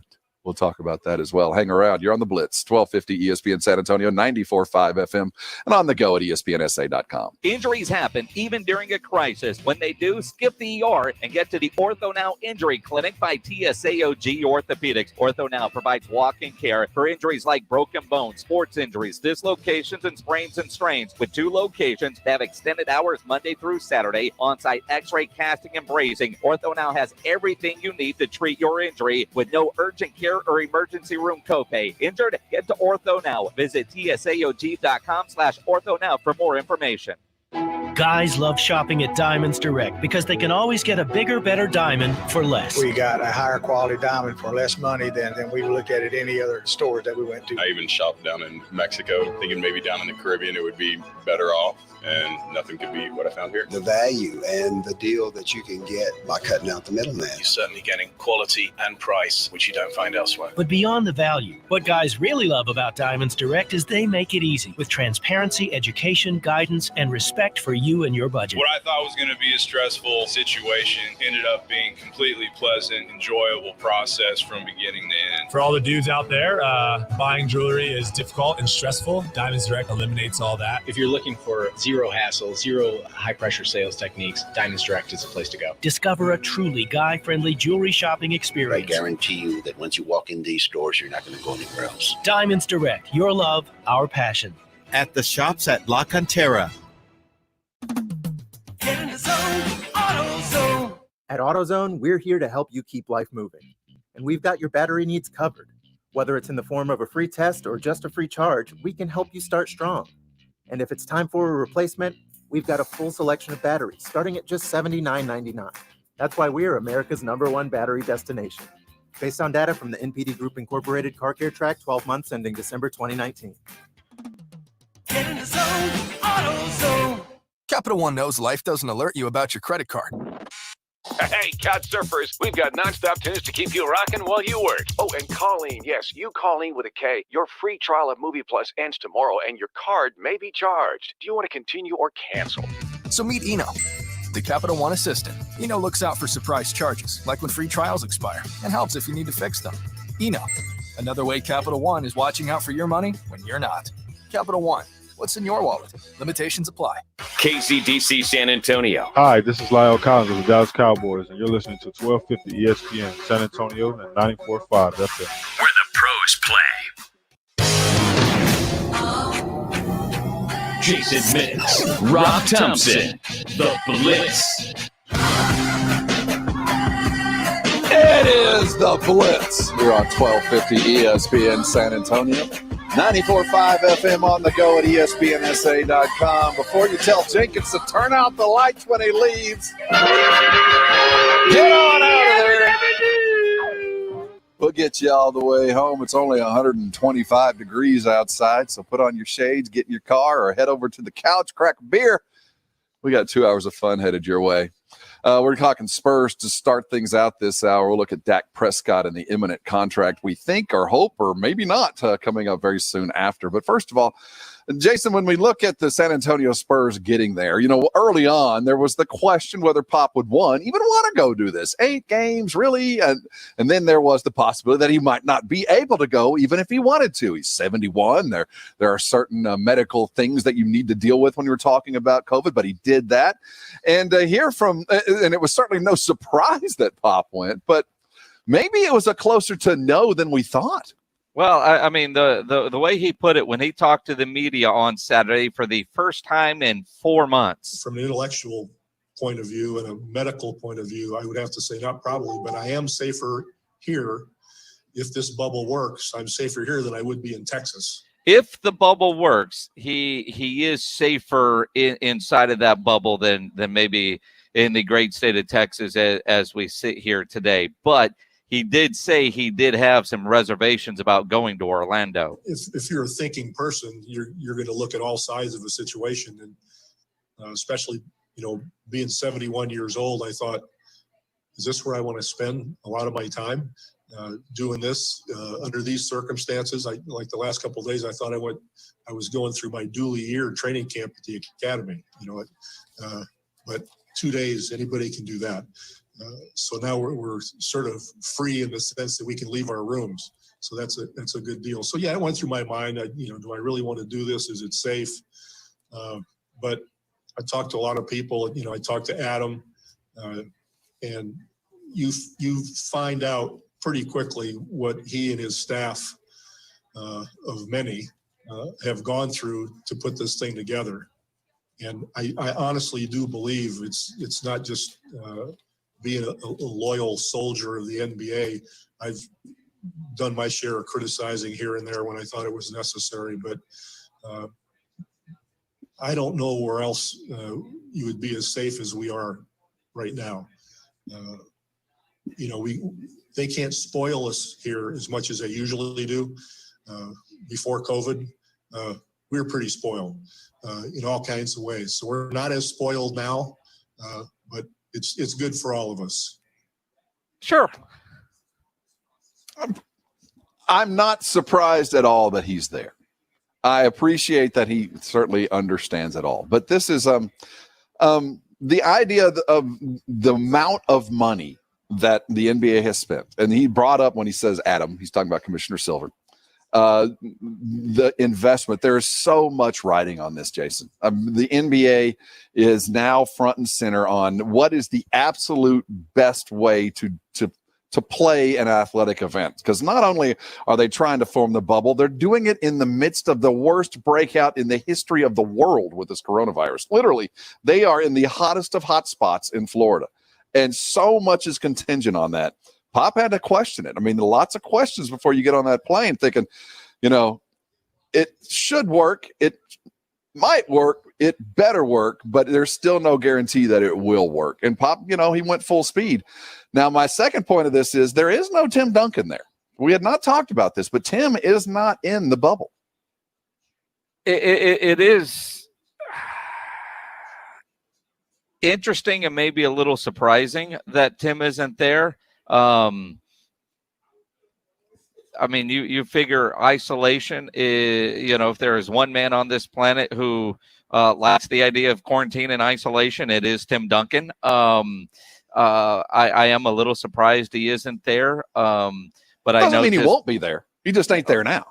He's not there now. But according to Don Harris, who tweeted this out, and I've been trying to confirm it, but to this point have not heard back. But Don tweeted out that Tim did not go to the bubble, that he and a few members of the medical performance group are going to be in charge of directing LaMarcus Aldridge's rehabilitation program. Important mission, huh? Well, and again, I mean, somebody's got to shag balls. I look at this and I think, okay, so if Pop gets thrown out of a game, then does Becky Hammon officially take charge? I did see pictures of her over the weekend, and I did think it was kind of interesting as you try to see how all this is working. Pop wearing his mask even during practice. It was one thing, and you saw Pop getting off the bus with this mask, and you're like, all right. Seeing him wear a mask during practice, Becky wearing her mask during practice. So we saw photos of Becky. Does that put her as the first chair, or is it Will Hardy? The questions that we continue to ask in the 8 games. If Pop does get thrown out, how are they going to handle it? There is no way Greg Popovich will be thrown out of a quarantine game. I just that ain't going to happen. So he might not coach a game for another reason, but getting thrown out, I just cannot see a scenario where you're in a quiet gym where he would get himself thrown out, unless, of course, there was a purpose behind it, and that would be for Becky to go coach. And the other part of it too, though, is you talk about getting thrown out. The longer you're in the bubble, we all know what it's like to get hangry. You haven't eaten for a while. Maybe you're getting hungry. You had breakfast, not lunch. It's getting close to dinner time. Pop talked about the NBA is not able to spoil them the way those guys are used to being spoiled, and Pop isn't able to spoil himself or his coaches the way he normally does. A couple weeks into this, and the meals that I've seen online, they're probably not what those guys are used to, but they look fine to me. But after a couple weeks of that, you might have a grumpy Pop on your hands who gets thrown out of a game. Becky can only hope. Record would be set. Now, this is the first time that most of these guys have been away from the game as long as they have. And I heard Brett Brown, the coach of the Sixers, on Saturday talk about, there's something about the freedom of the game, just to show up and practice with your boys, to put the ball on the court and go take a shot with the rest of your team. That freedom, that prep will show, though. We will see who the players that have focused themselves and prepared themselves to come and play, and those that were just, quite frankly, in quarantine, not sure whether they would need to be available until October or November, to say the least. And now Greg Popovich, he stayed busy as well, just maybe not on basketball. As far as basketball was concerned, I did nothing.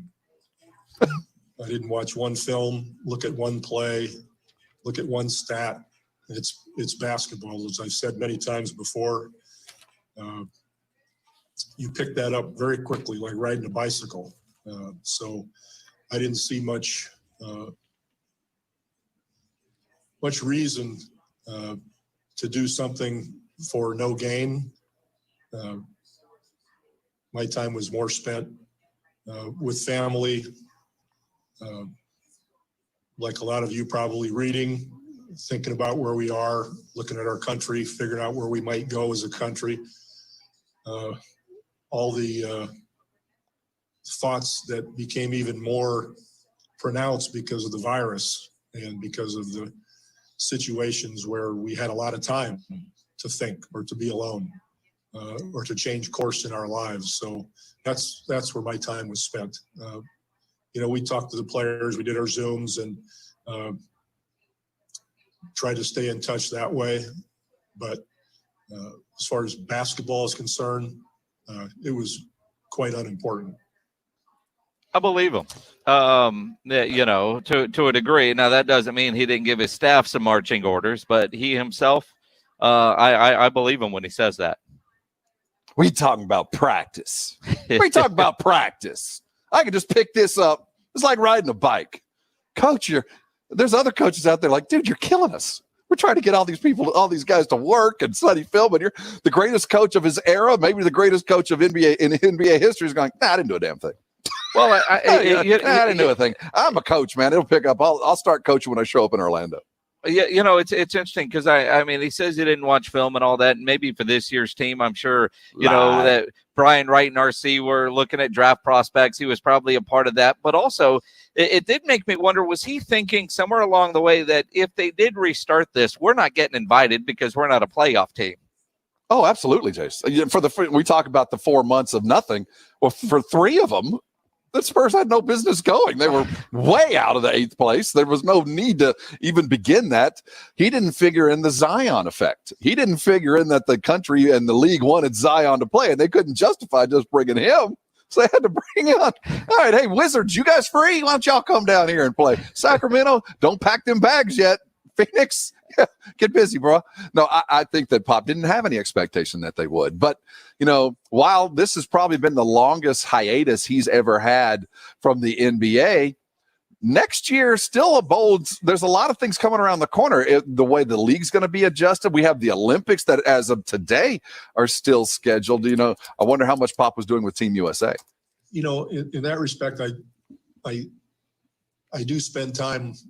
How's it going in Japan? How are they handling this virus? Is they tackling it? Is it working? And they seem to be doing a pretty good job. So, you also imagine that hopefully, no later than spring sometime, maybe we have a vaccine or at least some remedial sorts of ways of handling this. So I think that I'm optimistic. That's just me speaking. I don't know people at the, in the Japanese government or sure. I don't talk to CIA people on the Olympic Committee and say, hey, how's it going? You do. But I'm optimistic that'll fly. The part about players is a little bit trickier, I think, because it depends when the season starts and ends. And I think there will undoubtedly be some players that we would probably love to have, but circumstances may make it difficult for them with a short turnaround between whatever the end of the season is going to be and the Olympics.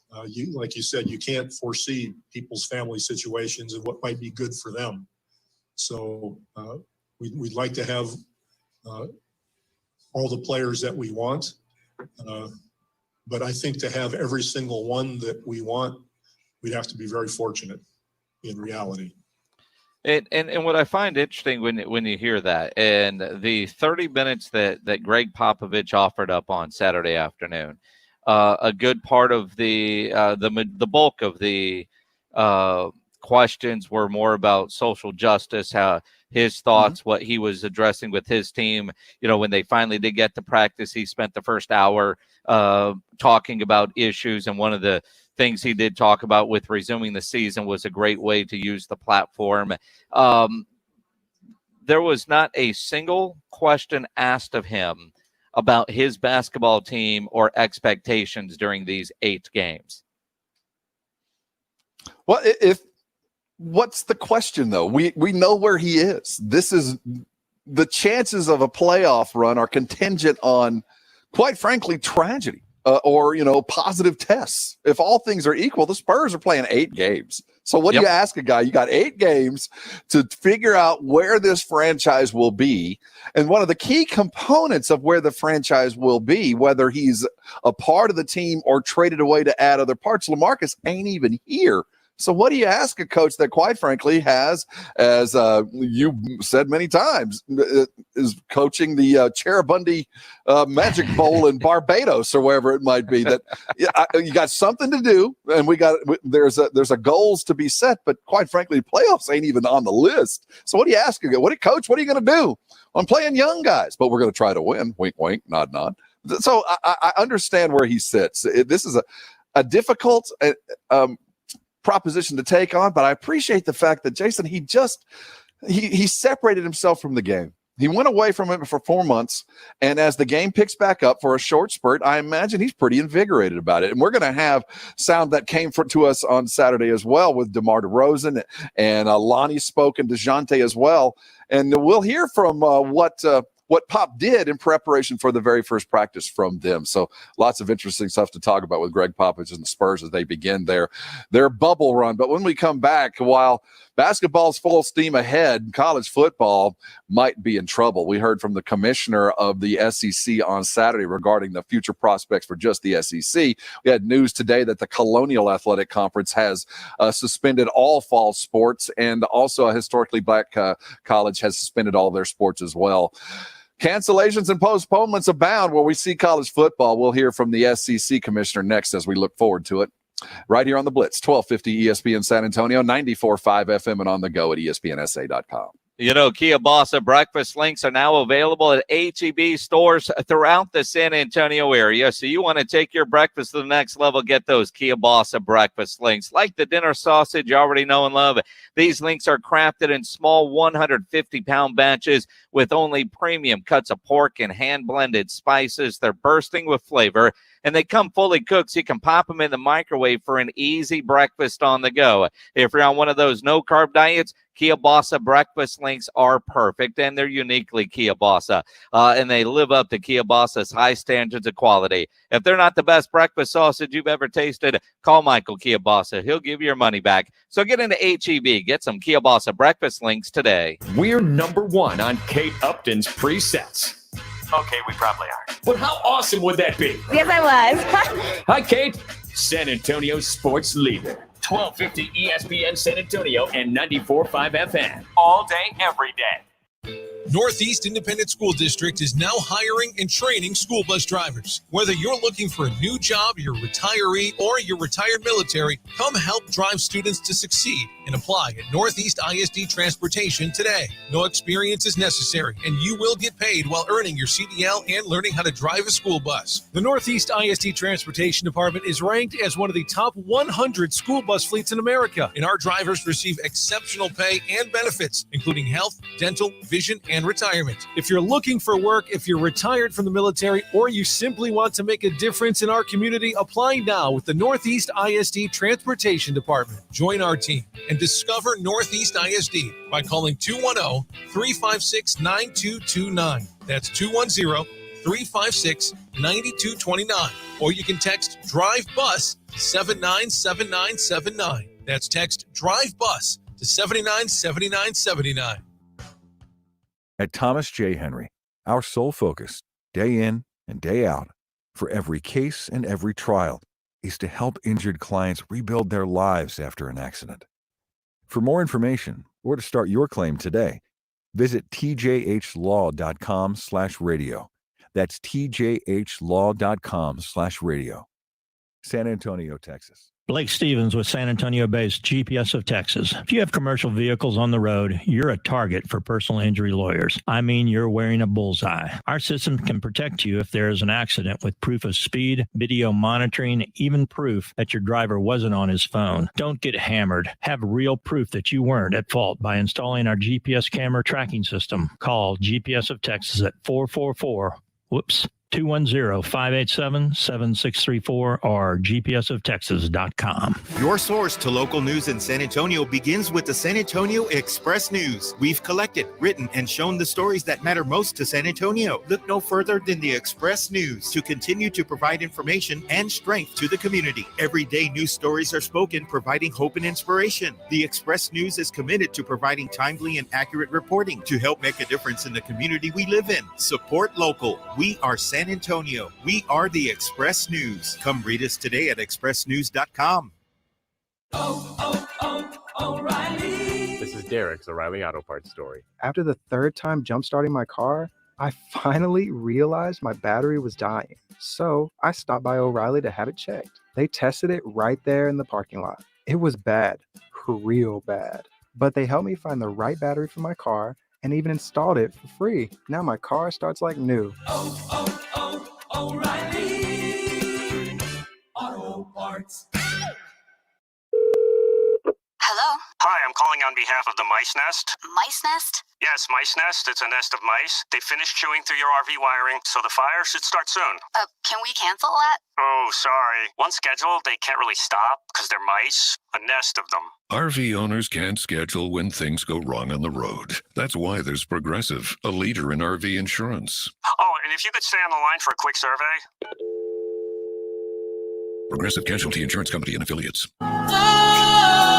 Sometimes I get a good feeling, yeah.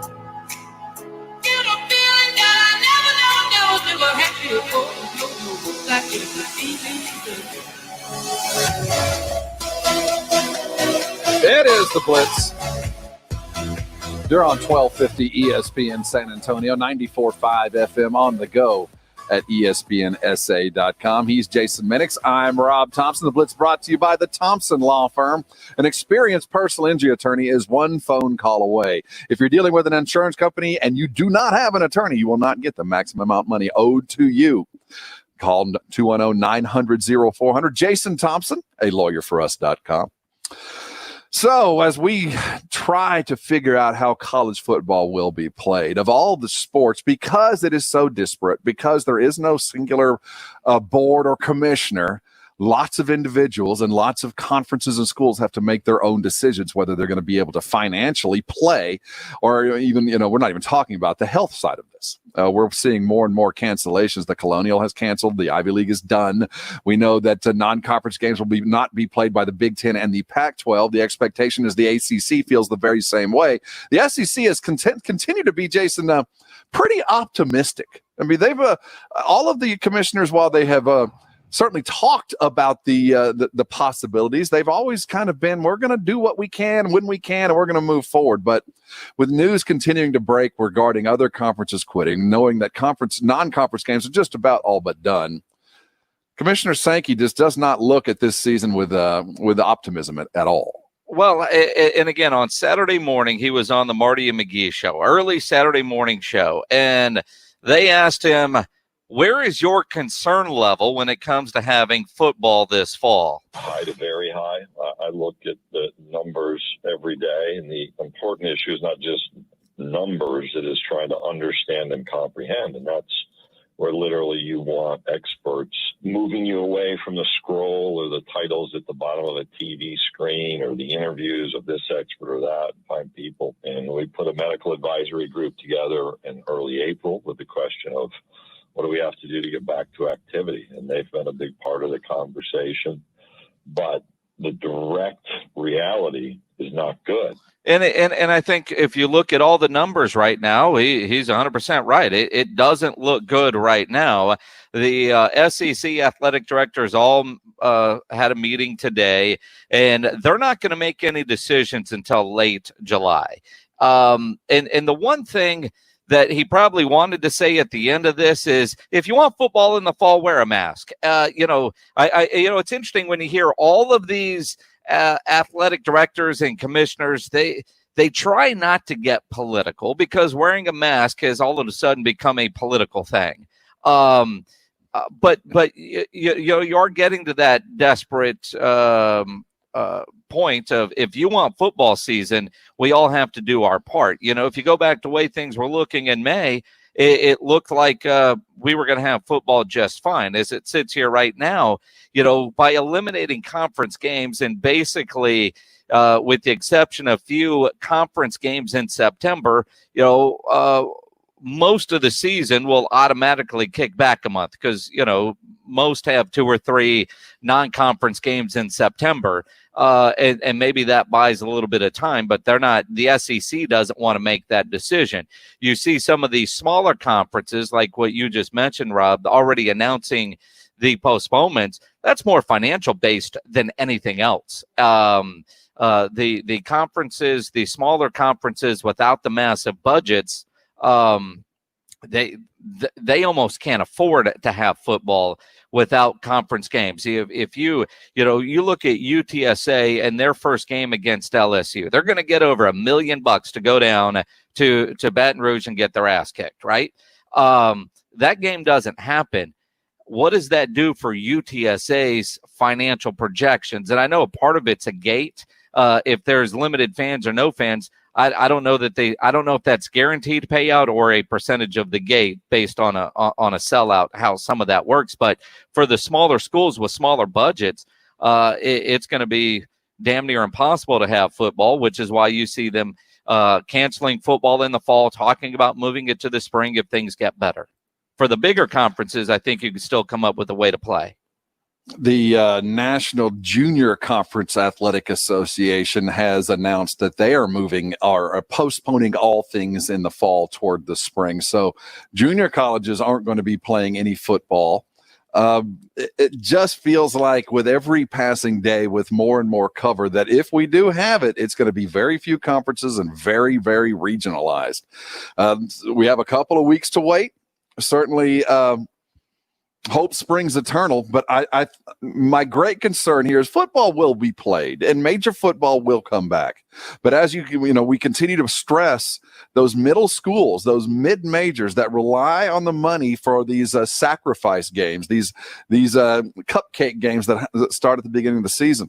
With that money disappearing, Stanford, a big school, has already started dropping programs, not postponing. We're talking about literally dropping both men's and women's athletic, whether lacrosse or rowing or whatever it might be. There's just no money, and that, I think, is the greatest fear for every college fan, because a lot of this stuff's going to go away very quickly and never come back. We'll see college football. That will return, but I have a feeling as we get to a month from now and things do get canceled, a lot of the sports that are scholarship-driven, though not fan-supported, they're going to go away. And again, I mean, it's running a business. It's everything else. I mean, if you lost your job during this, you went home and you started looking at all your expenses and figuring out ways that you could cut to save money, whether it's your subscription to this or extras here and there. And the athletic departments are being forced to do the same thing. In the loss of revenue during football, and it opens up a whole nother can of worms. It's one thing for the NBA and professionals that are getting paid to go take a risk. Is it different, and how different should it be for college athletes when you look at the billions that are at stake for players that aren't making a dime, but they are on scholarship? So, I mean, that's a whole different situation that the commissioners have to weigh. But I do think that the smaller conferences, their hurdles are much bigger than the bigger conferences with those big TV contracts. If we have football, excuse me, I don't think we'll have it before the middle of September. I would say middle of September, late to October. And that would be wishful thinking. And then we run up against that shortened semester that so many of these different systems have offered. Most kids are coming home at the end or over Thanksgiving. It's just going to be difficult to fit it in, Jason. I'm going to put it at 30% possible right now as we sit that we're going to have college football this season. 30% chance. That's it. I think for the bigger conferences, in some form or fashion, they'll do it. One scenario that I read about, it's creative, but what if you did a 16-week college football season? Everybody plays 8 games with 2 weeks in between each game, with staggered for television, but that allows for the 2 weeks between games and a little less stress on all the players involved. And that's as good of idea as I've heard. It gives us something. Because given where we sit today, when you hear Commissioner Sankey, the SEC, saying it's tough, that is about as dark as it gets in college football, because that is he and the SEC are really the linchpin to all of college football anymore. When it comes, we'll let you know. When we come back, we got news regarding the Dallas Cowboys. We're going to certainly talk Dak Prescott's lack of a contract. He is certainly on the clock till Wednesday at 4 or 3 o'clock. News regarding Randy Gregory, or is there? We're going to talk Cowboys coming up next here on the Blitz, 1250 ESPN San Antonio, 94.5 FM, and on the go at ESPNSA.com. Nobody ever plans on getting arrested, but it does happen to a lot of people every day for all kinds of reasons. Whether it's you, a family member, a friend of yours, you get arrested, somebody gets arrested. Of course, you want to get out of jail fast. And the best way to do that is by calling my good friend Albert and his great staff at AA Best Bail Bonds. The phone number is easy. Remember it, 210-225-2121, or go to the website, mybestbailbonds.com. You can even start the bonding process there online. You don't have to call attorneys or anybody else to get out of jail. A lot of reasons for that. They're at mybestbailbonds.com. And you don't want to be forced into a PR bond. If the jail offers you a PR bond, make sure you read it, really understand what all those conditions are before accepting it. Your best option, AA Best Bail Bonds. Nobody beats their price. They offer payment plans, have a free shuttle service. Of course, they are discreet and confidential and open 24/7 with offices all over San Antonio and Texas, services nationwide. So if you're up in Dallas, down in the Valley, Corpus Christi, anywhere in between, remember AA Best Bail Bonds, license number 149. The phone number is 210-225-2121, 225-2121, or online, mybestbailbonds.com. 100% sports, 100% of the time. That's 200% sports. Your math is blowing my mind. San Antonio sports leader. 1250 ESPN San Antonio and 94.5 FM. All day, every day. My name is Rochelle, a registered nurse for the past 25 years. I've struggled with back pain for many years and started exercising because I really wanted to feel better. I was eating right, but no matter what I did, I couldn't lose weight. My friends would lose weight, my husband would lose weight, but I was gaining weight. I was stuck and I was frustrated. I was doing everything right, but nothing changed. I felt tired and stressed at work. A friend told me about Dr. Torres and the Institute for Functional Health. After some testing, Dr. Torres uncovered that I had Hashimoto's autoimmune disease, which explained why I could not lose weight. I began his program and saw immediate results. I've now lost 25 pounds. My cholesterol dropped from 240 to 180 instantly. I sleep soundly and I've had more energy than I've had in years. Dr. Torres changed my life. We can visit with you over the phone and virtually. We work with your insurance company and it costs you nothing to call and consult with us. I'm Dr. Torres at the Institute for Functional Health. Call me for a free consultation over the phone, 468-1891, 468-1891. When it comes to flooring options for the pro, no one covers floors better than the Home Depot. With over 300,000 flooring supplies online, plus in-demand styles, from modern mosaics to waterproof vinyl and laminates, we buy more than anyone else, so you'll save more than anywhere else, with everyday low prices and even bigger savings when you purchase by the pallet. The pro's best option when it comes to flooring. The Home Depot. How doers get more done. U.S. only. It's a new season. And at Sport Clips Haircuts, all of our stylists are clean certified and guy smart. So come in and get yourself back in the game and ask for your free upgrade to our legendary MVP experience. It's a mancation with our hot steam towel, relaxing shampoo, and a winning cut. Check in online and walk out with confidence. Sport Clips, it's good to be a guy. With haircut purchase, ask your stylist for free upgrade. Ends 8/2/20. Terms at sportclips.com/thank you. And you'll be stepping out like a pro. Before we can move forward, we have to get ready to start moving again. Movement is how we express ourselves. No matter if it's on the hardwood, the track, or the highway, movement drives our potential, and it helps us build momentum for tomorrow. Movement takes us further than we ever thought possible. It's what separates us in competition, and it's what unites us when we need it most. So when you're ready to start moving forward again, we'll make sure you're ready for every mile. Goodyear, more driven. It's the Blitz. It's the Blitz. It's the Mojo He's Jason Lennox. I'm Rob Thompson. You're on ESPN San Antonio. Thank you so much for joining us. He's James Pledger producing us. Don't mind them red lights. We'll get you out of the sun post-haste. My thermometer, Jason, 107. We did it. Everybody can go ahead and relax. We did it. 107 at the Thompson house. So we got that going for us. So is your pool boiling? Dude, we got there's pool issues on Thompson Hill. I'm afraid we have a pump issue that if we don't get fixed in the next 24 hours, I'm going to have a green. I'm going to have a pond full of green pond scum. We're working against the clock right now. The water was getting a little bit warm, and they actually have these things like pool coolers that'll run the water through a. It sounds real funny until you get in your pool and it's like hot, like 88. No one wants to swim in that. It just sucks the energy right out of you. That's kind of a hot tub, but my phone says it's 106, which is still. I'm just saying local. I'm just saying the local right here. Well, you're up on the hill. You're a little closer to the sun than the rest. Well, here's what's concerning is normally I'm about 3 to 4 degrees cooler than downtown. So if we have sudden news reports of people just bursting into flames on the sidewalk, we'll understand why, because it might be 109 or 110 down there on the sidewalks going down Commerce Street. Do we have the fun and go outside and crack an egg on the sidewalk and see if it will fry? Lots of jokes. I guarantee it would happen today. It is as hot as I've ever felt it. Hot as I've ever felt it. That's miserable. I'm serious. I'm old school, man. I've been 106 in this, and it's come not on, Grandpa. It's not even. No, I just know what's coming. I know it's not even August. Winter is coming. What's the flip side of that? Summer is coming. Prepare.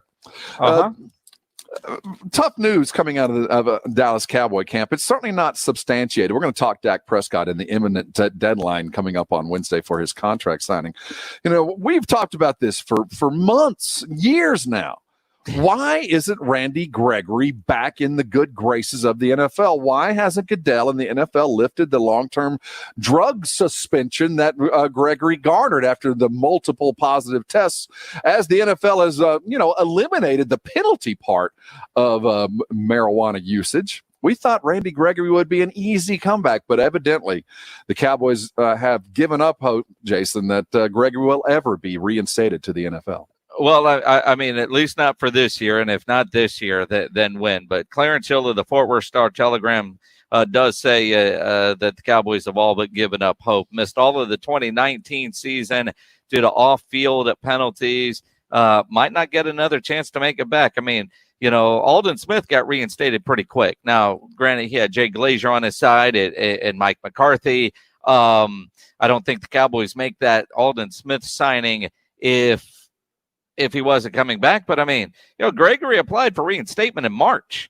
How long does Roger Goodell need to do it? I mean, did it get lost in the mail? You figure, they changed the rule. All right, you're good. But at this point, what Clarence Hill is reporting is they're not expecting him back. And I think they were up until I don't know when, but based on some of their off-season moves, getting in some older guys and whatnot, I think they thought they were going to have them some Randy Gregory. Dude, I don't think so. The moment Aldon Smith got in within about 15 minutes, Aldon Smith called the league, and by the close of business, he was back in, it feels like. And now Jay Glazier certainly is a guy to have in your corner. But Mike McCarthy, who also helped to get Aldon Smith back, why couldn't he help get Randy Gregory back? And why can't the weight that Jerry Jones brings to the NFL help to bring him back? You just get the sense that there's so much more going on in Randy Gregory's life, so many other things that we don't know about, that the supposition that it was just marijuana is obviously not it. There are other underlying issues that just have not been fixed. And whether there's a psychologist or a psychiatrist or a physician that has not or will not sign off on his recovery plan or issues, the NFL just does not buy that Randy Gregory has either served the time appropriate or is mentally ready to come back and take on the NFL onslaught without regressing into a previous kind of, activities. I can't understand it, yet you get the feeling that we're never going to know. Well, and part of me, okay, does Roger Goodell in the NFL league office have other things that they've got to figure out right now? Well, yeah. But at the same time,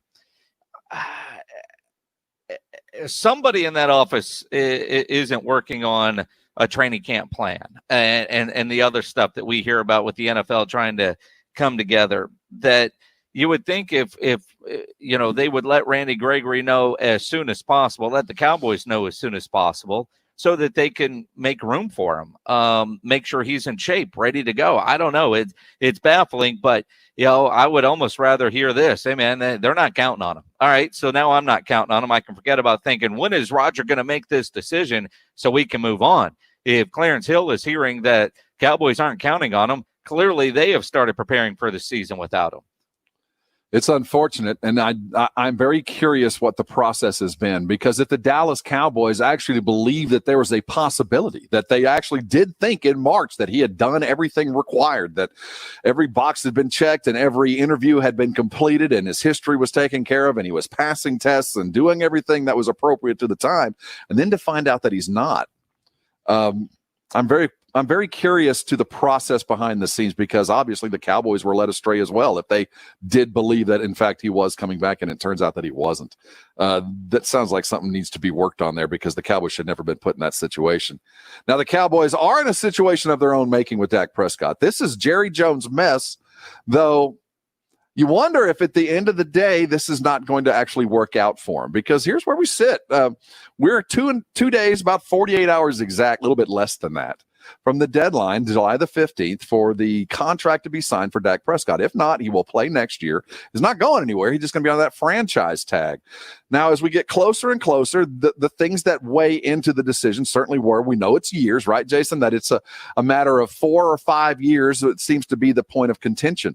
But one of the things that I think has become more and more important in the negotiations here is the possibility, the probability of at least 2 years of flat cap coming toward the NFL, with a massive payday to follow once the new TV deal is agreed upon.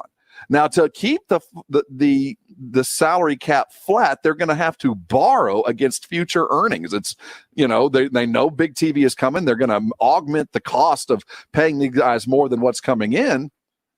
You wonder, where does Dak sit here? Because it appears to me on its face, and there's another, you can probably retort with whatever I'm saying with 100 reasons why he shouldn't.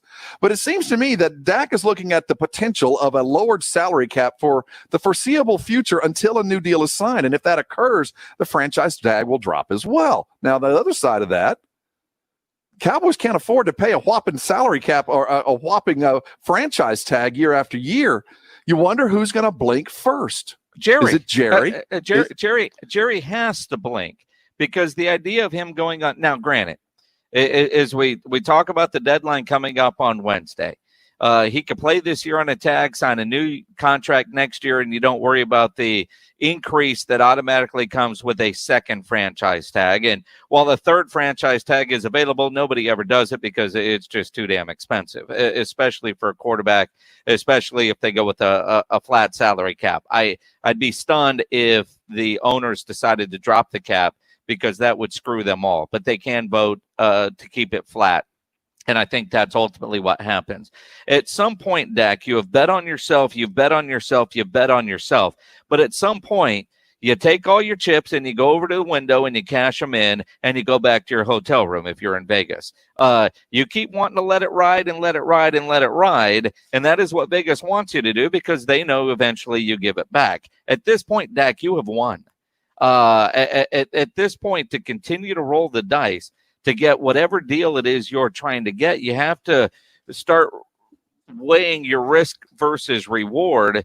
And at some point, whatever extra reward you think you can get by holding out, is it worth the risk if Jerry does blink and offer you the years that you want? You're going to play this year on the franchise tag. You sign a 3-year extension. That's your 4 years.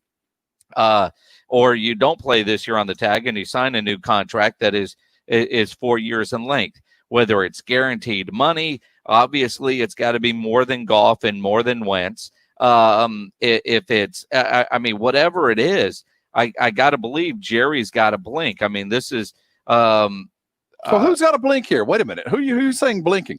Is it Dak because of the uncertainty, or is it Jerry because of the uncertainty? Because you're saying Dak might want to go ahead and sign the deal that's in front of him, even though it might be a little bit longer because it'll guarantee him the money no matter what happens. Or are you saying, Jerry, don't do anything because no matter what, you get to watch him for a year. You've expected this, and you can fix this next year according to the future on a shorter-term deal that Dak wanted anyway. I think Dak wins, Jerry blinks, but it's in Dak's best interest to sign the deal. That if Jerry does blink, sign the deal. You've bet on yourself long enough, to roll the dice one more time in this climate. I wouldn't do it. And if you're Jerry, you're going to cave and give him the 4 years that he wants as opposed to the 5th year. I don't think so, man. I think Jerry's saying, we're riding with 31-5. We're riding with the franchise. But next year is 38. That's next year. And the way I look at this, because the deal hasn't been done, the one thing that I look for if I'm a salary cap guy, if I'm an NFL type, and really in any business, uncertainty is the fear. Uncertainty. I don't want to commit to anything because I don't know what the future holds. I don't know if you're going to be what I expected you to be. I don't know if you'll be able to maintain what it was. I don't even know if I'm going to have the money in my pocket. So why would I sign a long-term deal, a short-term deal, whatever I want with you? Because the times are too remarkably uncertain. I think whatever the deal that Jerry has out there, that's the deal. At least until the season is done next year. I don't think Jerry's going to affect any of this. I think he has played this at the end of the day. Dak has to sign. He has to, or this gamble, like you said, was you've pushed it far. I think you've made more money than you thought you were going to make with the offer that's probably on the table, but this could collapse really quickly. It could, and that's part of the reason why I look at Dak signed that. Jerry will, like you did with Dez and like you did with Tank Lawrence. I think Jerry will make sure his quarterback is taken care of because you can't afford to go next year and do this same thing at $38 million. If there's a flat cap next year, we know that Dak is guaranteed a raise. Huh? I sign a deal. I offer him a deal. If it's at 38, I get him to play for a year. You earned it. I just can't imagine now committing to a long-term contract with a guy that, quite frankly, wants it to be shorter. I'm not changing it. You're going to get the 5 years. I can't amortize it any better. I've already built in 31.5. I know I'm responsible for that as we sit. But 2 years from now, it might not work out, and you might end up being an unrestricted free agent. But as we sit today, if you don't sign this deal, you're going to probably be an unrestricted free agent unless we can come to something at this point next year. I don't think Jerry flinches a bit. I think the offer is the offer. We will see who flinches. But then again, if you're Dak, do you trust a franchise? I mean, look what New England did over the weekend.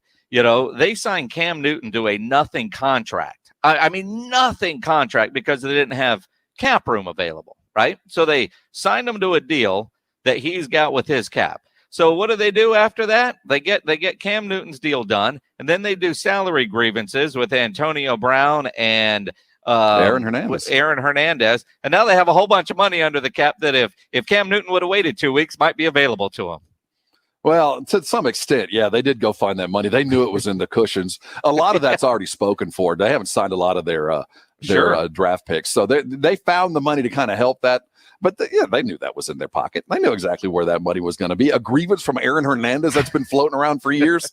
Yeah, that's just skillful salary cap coverage. We are under 48 hours away from Dak Prescott. As we know today, as we've heard today, nothing is scheduled. There is no press conference on the books, no call, no time to be available just in case at noon on Wednesday or whatever the case might be.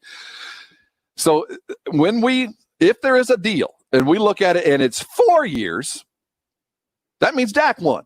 If we see a deal that's 4 years, I don't care about dollar amounts. That means Dak got that. Yep. If we see a 5-year deal, we don't care about dollar amounts. That means Jerry and the Cowboys won, or at least on that part that was the sticking point. We will find out. We got about 44 hours to see whether Dak Prescott is under contract long-term, or we get to do this for another 12 months. Yay. Yay, Jerry, never failing to keep us completely occupied as we will continue to chase the Dak Prescott story. We come back live in the NBA bubble. The videos have been fantastic. A party was thrown on Saturday night. Only Dwight Howard showed up. We'll talk about that as well. And Russell Westbrook, if you haven't heard, has tested positive for the coronavirus. He is in his own quarantine, will arrive as soon as he can. And Woj, going to take a 2-week hiatus. We're going to talk NBA next here on The Blitz. 1250 ESPN San Antonio, 94.5 FM, and on the go at ESPNSA.com. 106 degrees outside. Your air conditioner is working hard right now, and if your air conditioner isn't in the best of shape and it goes out on you, call Quarter Moon Plumbing, Heating, and AC, 210-651-5899. In fact, write this number down in case you need it, because your AC can't be up for very long right now without having somebody come check it out. And no company is better than Quarter Moon. I used them many times throughout the years when I've needed them for plumbing or for my AC, and they are fantastic. No commission, sales reps. They'll provide estimates and second opinions. Their service trucks are fully stocked, and they have all the equipment needed for any job. And let's face it, at 106, your AC goes out, you call Quarter Moon. They are open 24/7. 210-651-5899 is the number. 651-5899 or online, quartermoonplumbing.com. Join ESPN San Antonio and Kitchen Designed by Giovanni for Operation Interdependence. For a complete list of items needed and drop-off locations, visit ESPNSA.com. Brought to you in part by Airtron Heating and Air and the Institute for Functional Health. You know why women love Diamonds Direct? Because they can always get a ring they're proud to wear. I was able to get everything, the most perfect diamond I could ever want. It's just my dream ring that I thought I would never be able to afford. You cannot beat the value that Diamonds Direct gives you. It kind of took my breath away when I did see how big that diamond was. You have to put your sunglasses on to look at this. It's just gorgeous. We're amazed at the quality we got for the price. But way beyond the ring, women love the Diamonds Direct experience. It's personal, it's caring, it's authentic, and it's fun. It's people that are pretty much family, honestly, at this point. I'm not even joking. It sounds like an exaggeration, but they're so warm and welcoming. And they were so nice and so down to earth, and we just felt like family. Very laid back. Not one time did we feel like we were being pressured. Not one time did we feel like we were being asked to extend a budget we did not have. Just make you feel so at home, and you just feel comfortable shopping. It's just a great place to shop. I mean, I love it. Discover the difference for yourself. Diamonds Direct. Your love, our passion. At the shops at La Cantera. Injuries happen even during a crisis. When they do, skip the ER and get to the Ortho Now Injury Clinic by TSAOG Orthopedics. Ortho Now provides walk-in care for injuries like broken bones, sports injuries, dislocations, and sprains and strains. With 2 locations, they have extended hours Monday through Saturday, on-site x-ray, casting, and bracing. Ortho Now has everything you need to treat your injury with no urgent care or emergency room copay. Injured? Get to Ortho Now. Visit TSAOG.com/Ortho Now for more information. It's a new season. And at Sport Clips Haircuts, all of our stylists are clean certified and guy smart. So come in and get yourself back in the game and ask for your free upgrade to our legendary MVP experience. It's a mancation with our hot steam towel, relaxing shampoo, and a winning cut. Check in online and walk out with confidence. Sport Clips, it's good to be a guy. With haircut purchase, ask your stylist for free upgrade. Ends 8/2/20. Terms at sportclips.com/thank you. And you'll be stepping out like a pro. Hello, I'm Jeff, a co-founder of Casper. If you've ever tried a Casper mattress, thank you. Your feedback helps us innovate. Because now we're excited to introduce Zoned Support, an ergonomic system designed to keep your spine aligned at night. And then there's something really cool that we call AirScape, engineered foam layers that help regulate your sleep temperature. So thanks. Visit us at Casper.com to learn more. Terms and conditions apply. See Casper.com/terms.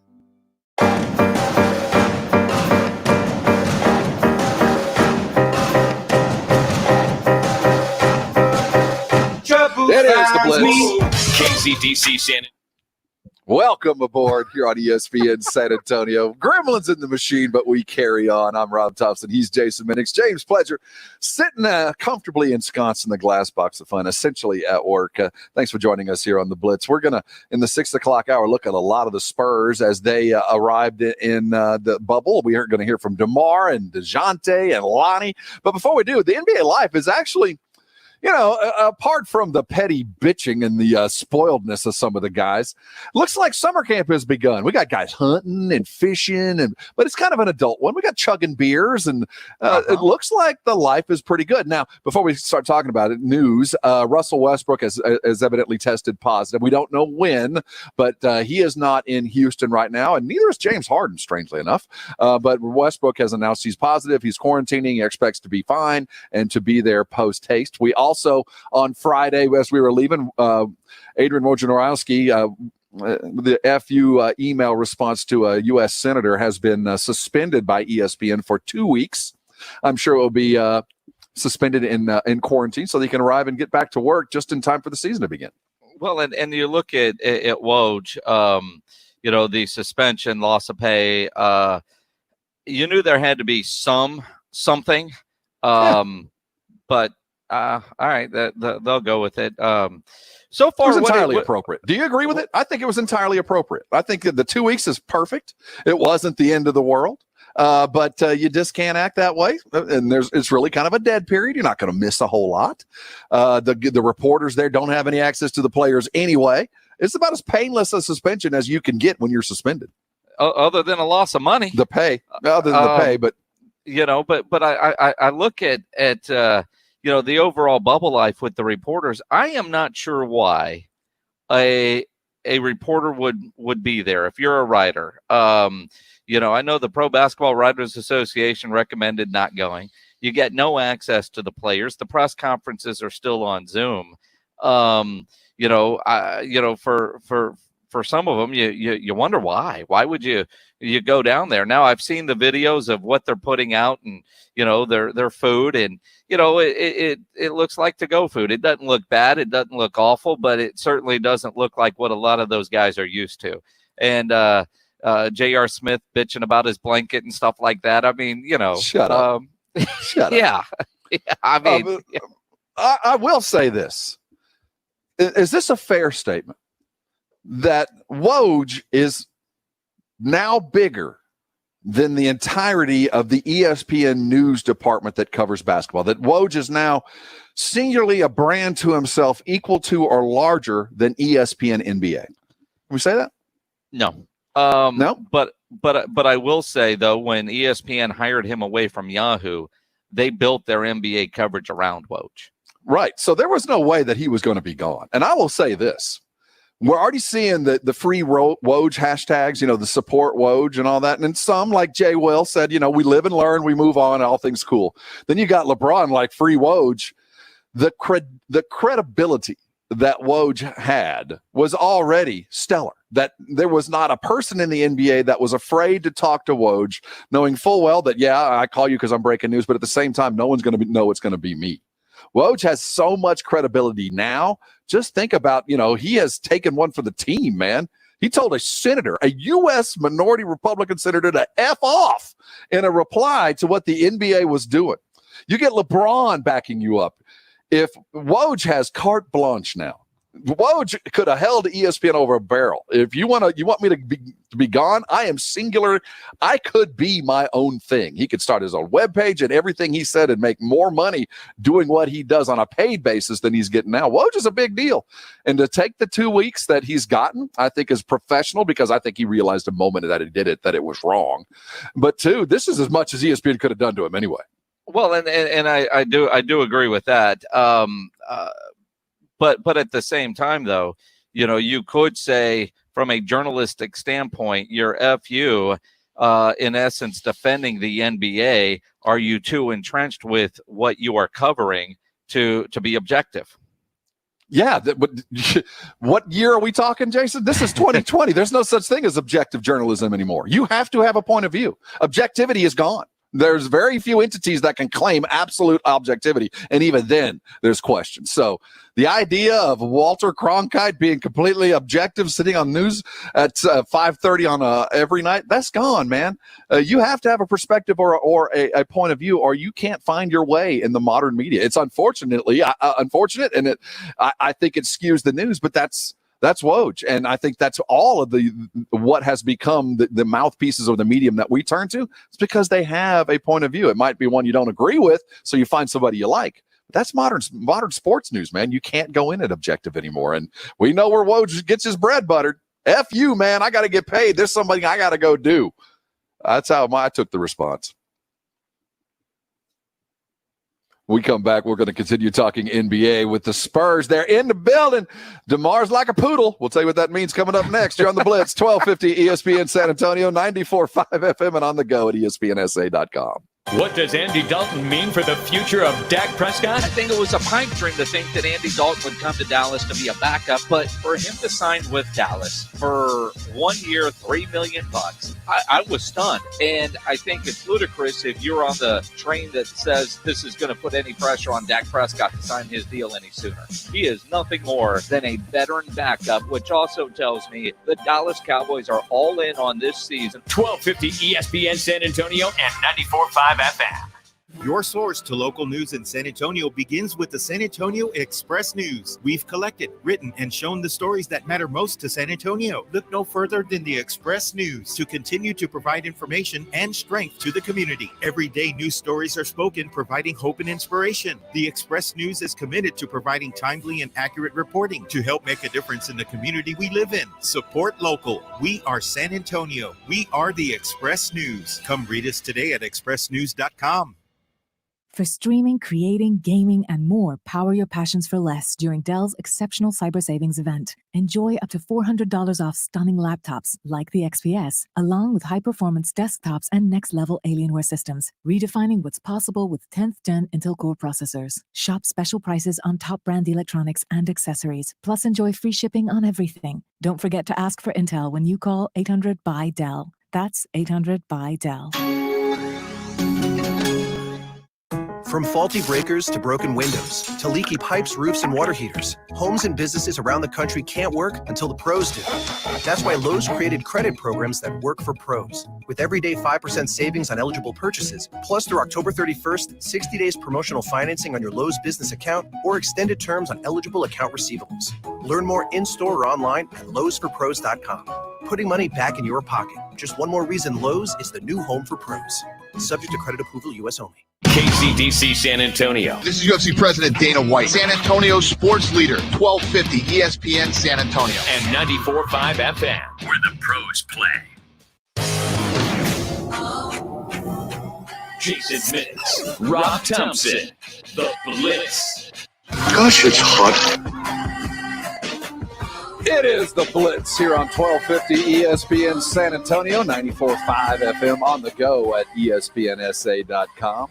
Go there on the regular. You get all your local sports updated with a unique San Antonio perspective. But 4 to 7 every weekday, you can check out our live broadcast. See Jason Minix. I'm Rob Thompson and James Pledger.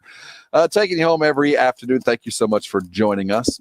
Spurs are practicing. They got together and finally are moving the direction we've been waiting for so long. And, you know, this is the first time the team got back together. And you know, Greg Popovich, while he has told us earlier in the show that he did absolutely nothing as far as scouting or video work or anything like that. And you could believe that as much as you'd like. I'll take it for what it's worth. But you knew in preparation for getting his team back together, in the midst of the most tumultuous time that most of his players have ever lived through. You had to have been alive during the 60s to remember a time like this. And for Pop being who Greg Popovich is, being separated from his guys during this time frame, you know, hurt. And as much as you can Zoom and as much as you can call, you know, a basketball team spends time together. It's those quiet times on the plane and in practice and pregame and shoot around that really creates that family. And Pop's always been a master, a teacher, a developer. For him finally to get the opportunity to get his boys back together during this time, I think means as much to him as any basketball game, as any possible playoff contention or any possible playoff berth might actually bring him. He got his guys together and he could actually talk about the events of the day. And they did that for about an hour, and then they got to hit the basketball court together as a team. Because even when they were over at the facility here in San Antonio before they went down to the bubble in Orlando, you know, it was one guy and a coach, and it was individual, it was shooting. And DeMar DeRozan's description of what it was like to get back on the basketball court is pure gold. It felt good. You know, we felt like a lot of loose poodles let out the cage. Be out there on the court, running around, shooting ball, just being around them guys, man. It's after months of not playing, everything going on in the world, for us to come together, we kind of had a great discussion before we even started practice. I think we sat in the circle for about an hour and discussed, all the social injustices, racism, just the real things that's going on in life, to be able to share stories, everybody share how they help and how they can help, different stories. So yesterday, that was refreshing to hear everybody's story from that standpoint. Not surprising at all. No. Well, I think that basketball is one thing, and that there's something to be said. You do this every day of your life, and suddenly it's taken away. And you can just imagine. We even heard from Dejounte a couple of weeks back talking about his dudes and how much they, were ready to play. They had, put in the effort, and finally it's all there. They all get a chance to get out and run some practice. I have a feeling that the first 30 minutes of whatever they actually did was loose as possible to get everybody actually moving again and get everybody back into the system. But what I appreciated with DeMar is the leadership role that he's going to have to play here. He is the he's kind of like the lone survivor. There's no LaMarcus there. He is the best remaining starter on the team, and so much focus is going to be on him, regardless of how the team does, because the future of his participation with the Spurs is in play right now. So a lot for him to deal with, and being a release poodle, that feels good. Now it's about time to get back to work, though. Well, it is time to get back to work, and as Dejounte said, getting back into it after a lack of training during quarantine. It was tough because, I went the first, month and a half without even playing basketball at all, besides having to hoop outside. But, that's no comparison to, actually being in the NBA and playing with, the most talented players in the world. So, it was tough, but at the same time, I knew the whole world was going through it and not just me. So that helped me get by. Well, he was crushing some grade schoolers in a driveway. We got to give him some credit. He completely destroyed those 2 fifth graders. So at least he was working a little bit. Well, a little bit, but he's right. It's one thing if you're a gym with the neighborhood kids and or NBA talent to hone your skills, and he was excited to be back on the practice court after such a long layoff. It means a lot. They said it's been like 100-some days, so it's been a long time.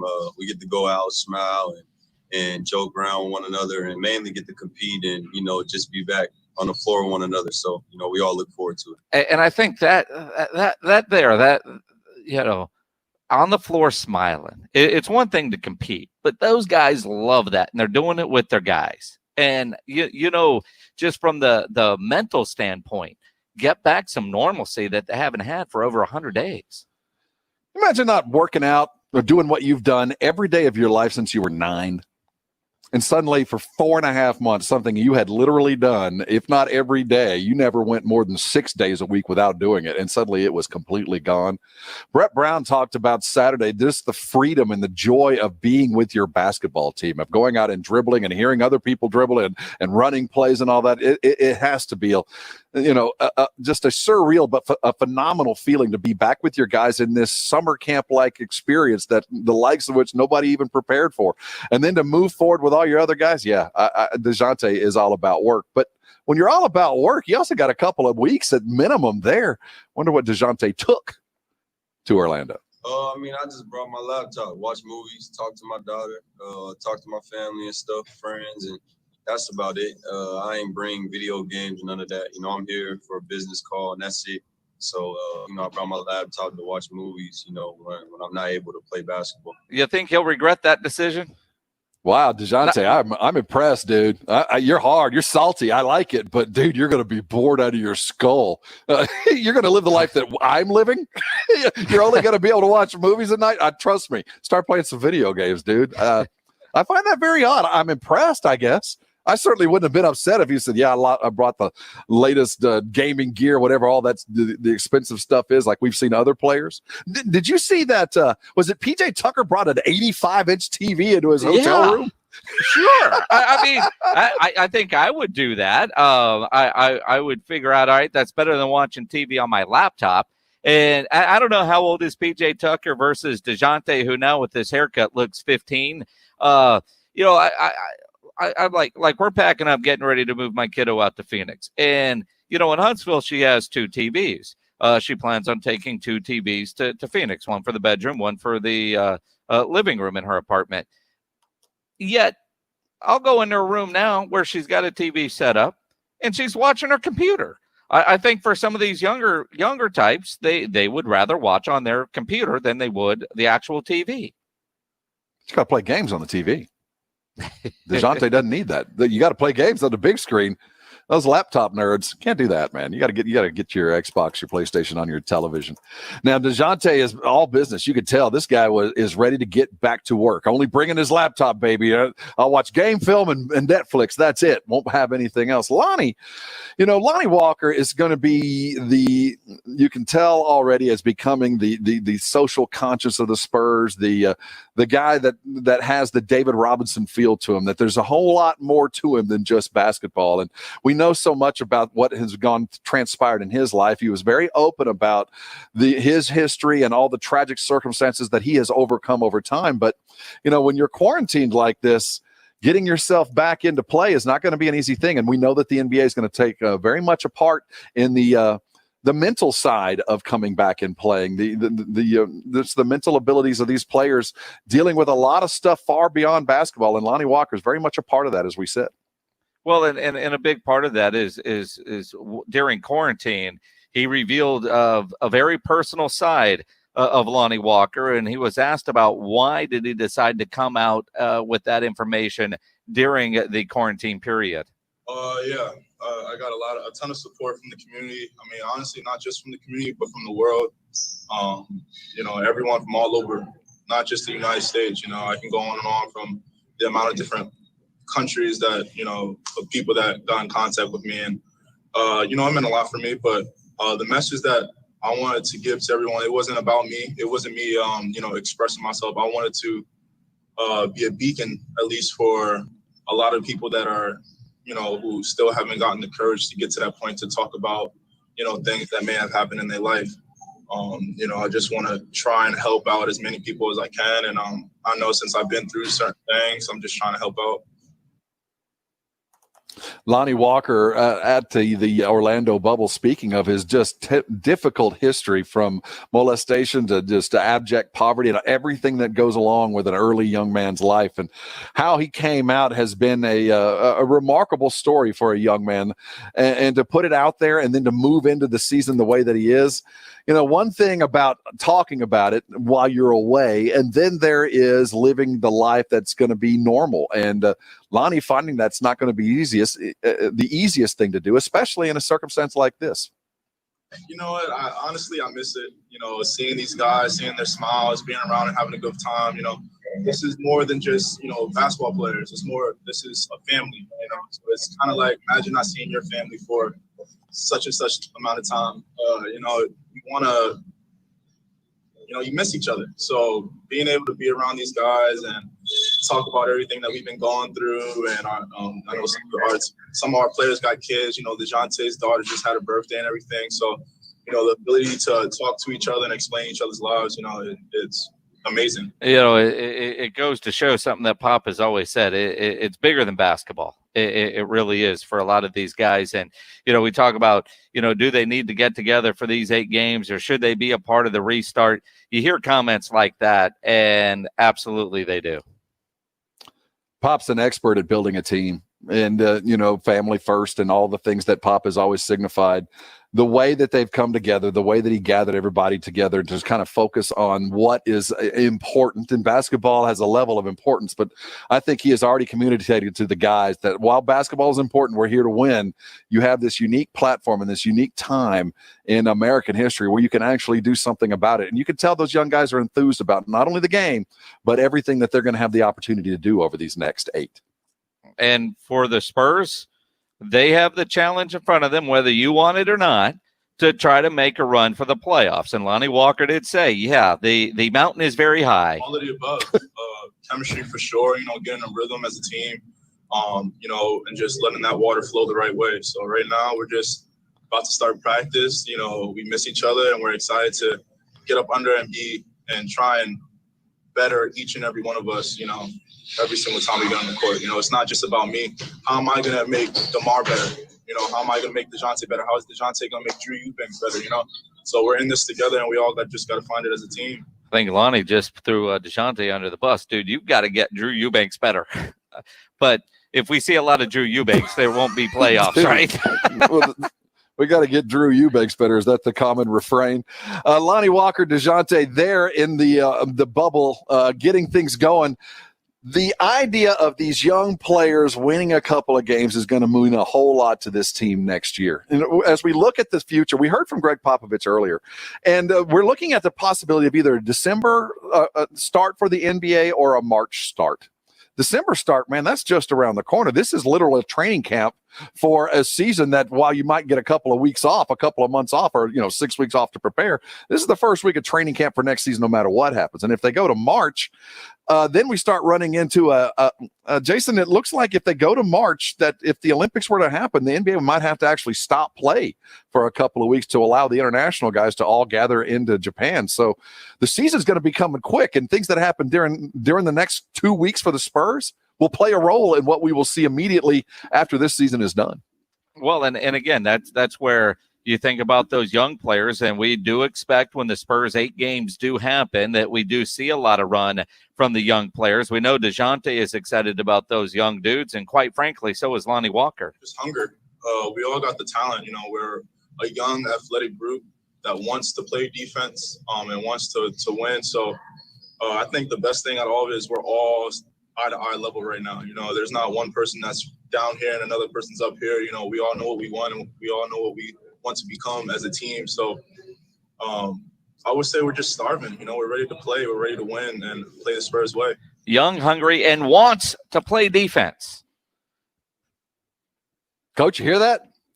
No, we'll see. We want to, Coach. I just don't know how. I've never done this defense thing before. Well, they get a baptism by fire. The defense will be employed as their first practice game is against those Milwaukee Bucks and Giannis the Freak and all those that are ready to go win an Eastern Conference title and chase a championship. We'll see where the Spurs sit real quickly as they work their way closer to those practice games. We come back. Let's talk to Texas Longhorns. They have capitulated. They have listened to their young men on campus, those young athletes that were upset where the University of Texas Longhorns stood on the Black Lives Matter movement, their past and their future. They have come to an agreement. At least the University of Texas has offered what they are fixing now. Remarkably quick turnaround for the University of Texas. Well done. We'll talk about what they're doing. We'll look at Washington. They got a brand new name coming. We don't know what it is. You want to hang around. You're on the Blitz, 1250 ESPN San Antonio, 94.5 FM, and on the go at ESPNSA.com.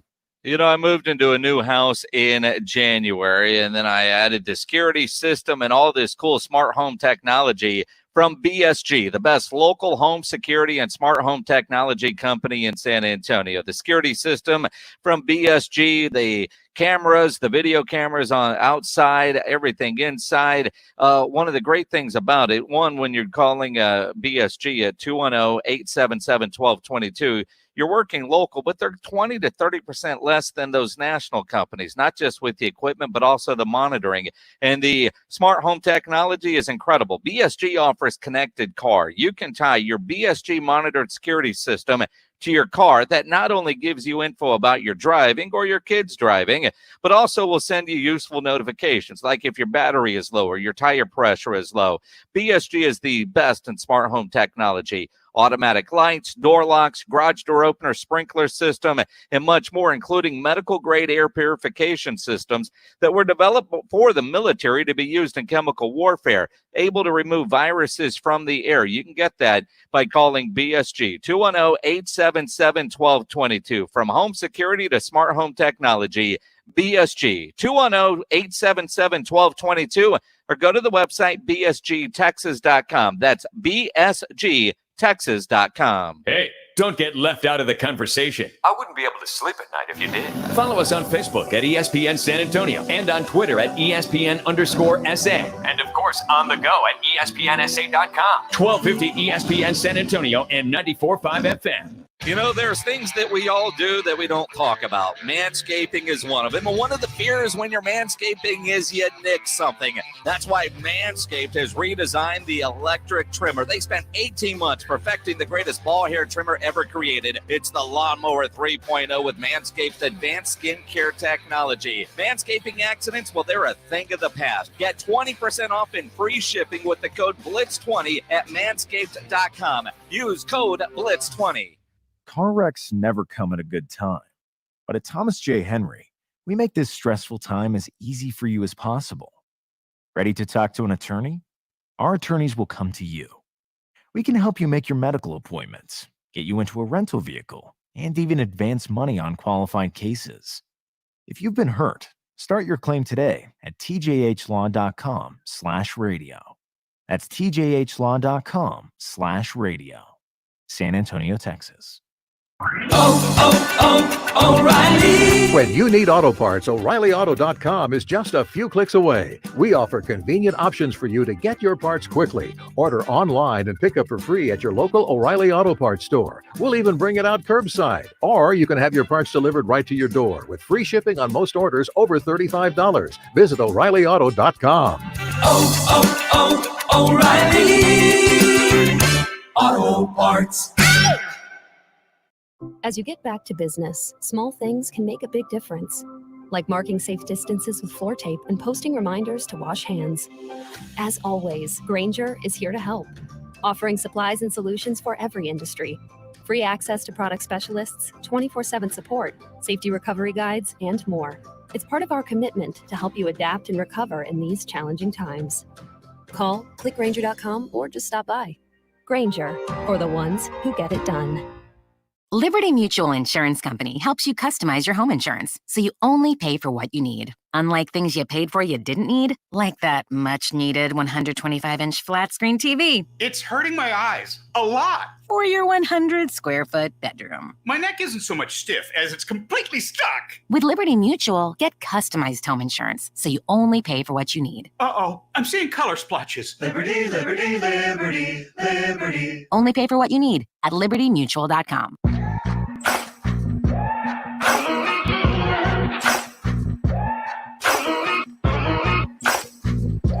It is the Blitz here on 1250 ESPN San Antonio, 94.5 FM, on the go at ESPNSA.com. The Blitz is brought to you by the Thompson Law Firm.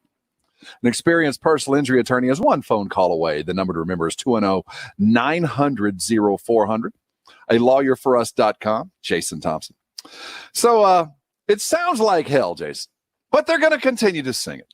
University of Texas has come to an agreement, or at least come to the next step in the reclamation of history, of finding a way to get past historical issues, names, and the like toward the future of the university for lots of young black men and those that are involved in the Black Lives Movement. They were at the University of Texas, a great concern with not only some of the buildings on campus, but the fight song, The Eyes of Texas, are on you, and all that goes along with it. And to UT's credit, in a very short amount of time, they have come forward with some ideas to move forward. They're going to include changing some names of some dorms, renaming the name of the football field there at Darrell K. Royal Stadium. I find that outstanding, though the Eyes of Texas will maintain.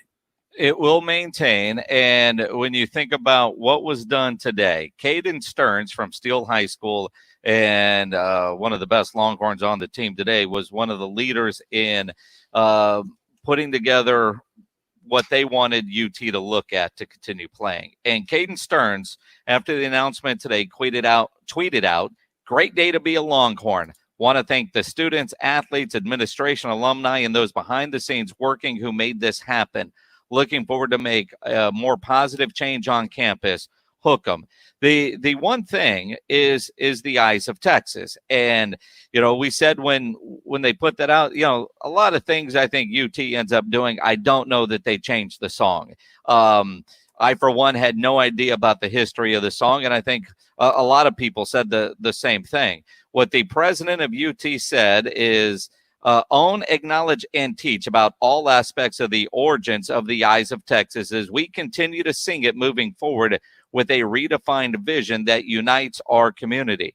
Now, I'm sure there are some that are still going to be unhappy with that they didn't get everything that they asked for. But I think hats off to UT for how they responded and how quickly they responded to get a lot of this stuff done, not to mention the amount of money, over $160 million that UT has pledged.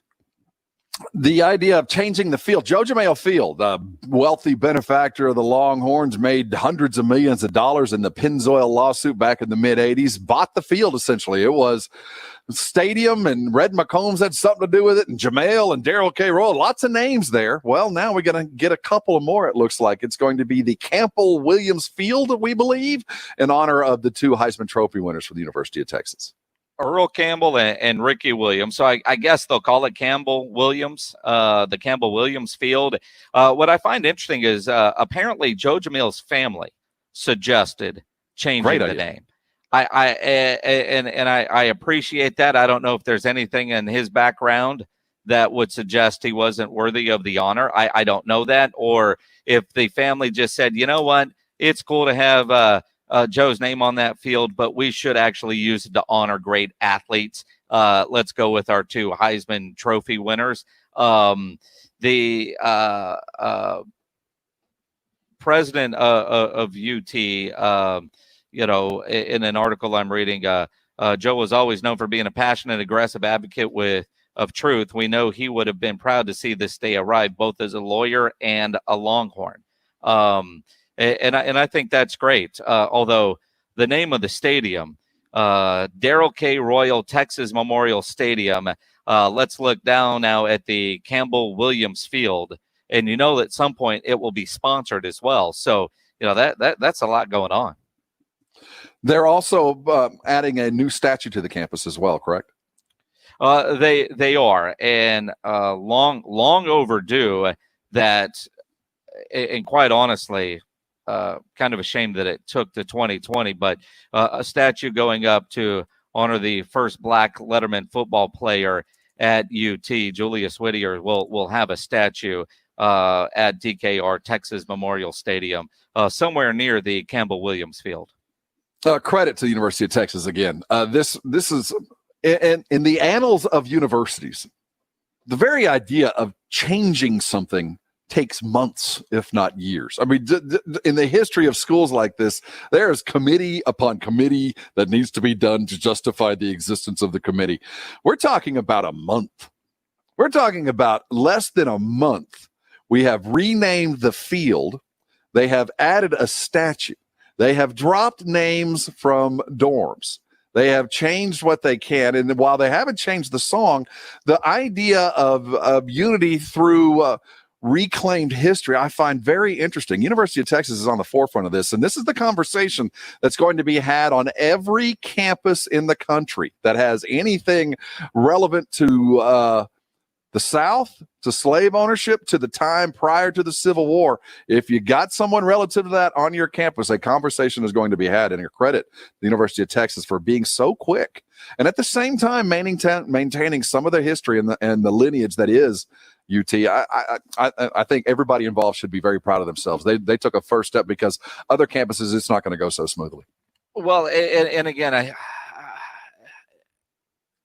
I'm curious for Longhorn fans, although with everything that happened today, I don't know how anybody could object unless you are very much against the song "The Eyes of Texas." And for some, maybe you hear the song and think of it differently, at a football game this fall or 5 years from now. But that was the one area that I thought, a lot of things you're going to be able to change. I don't know that you're going to be able to change the song, and they're not. Own the song, learn about the history of the song, understand what it means to you, and go from there.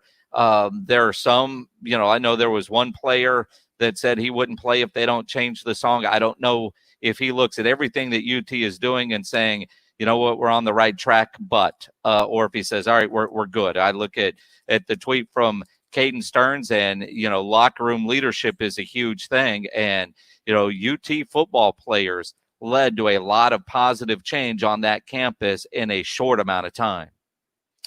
The Eyes of Texas is going to have an interesting story from here on out. Certainly the song itself was performed by minstrels, blackface minstrels back in the day, and that's really where the argument has come. Now, the history of the song comes from another song rewritten in the early 1900s to reflect the Texas part of it.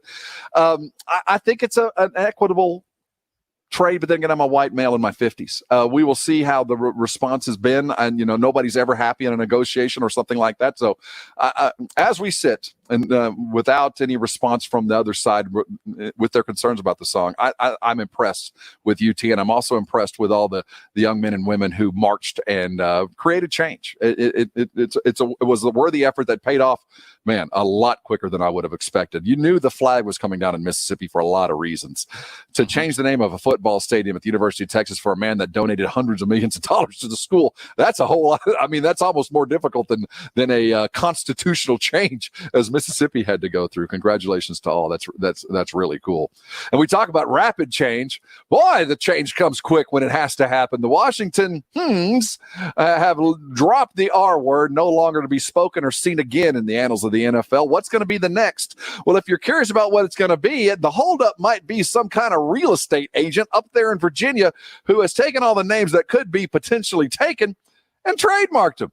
Looks like the Redskins are having to work through some some governmental red tape as we wait for the new name. Let's talk about the brand new logo and mascot for the Washington NFL franchise coming up next here on the Blitz. 1250 ESPN San Antonio, 94.5 FM, and on the go at ESPNSA.com.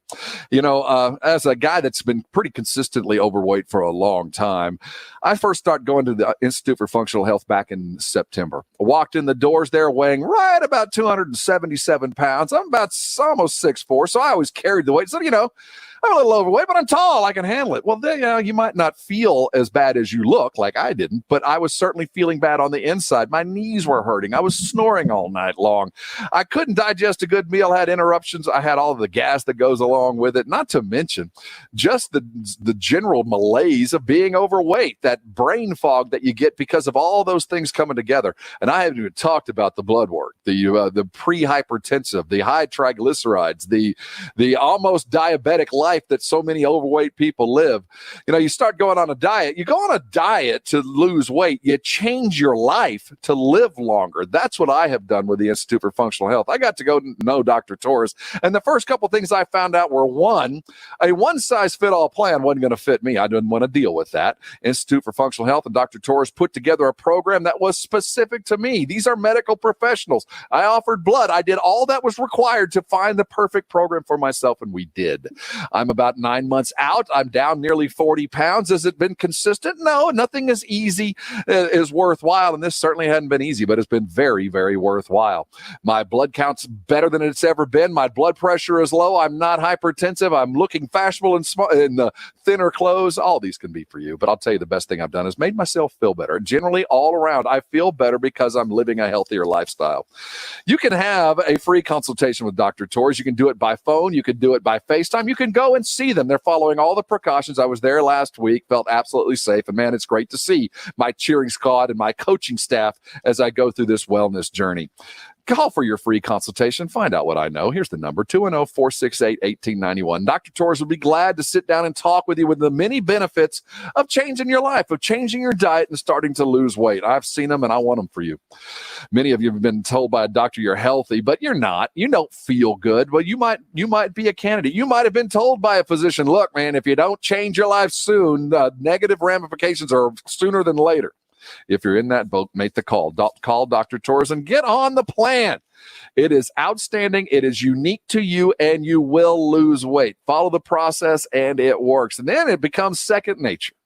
That's where I am right now. So if you're tired of acid reflux and chronic indigestion, chronic pain, high blood pressure, thyroid disorders, autoimmune disorders as well, they can all be rectified by just losing the weight. Make the call. Get yourself in. Go see the Institute for Functional Health. Meet Dr. Torres. Make that decision like I did. And I know one thing for sure. You are going to thank me later.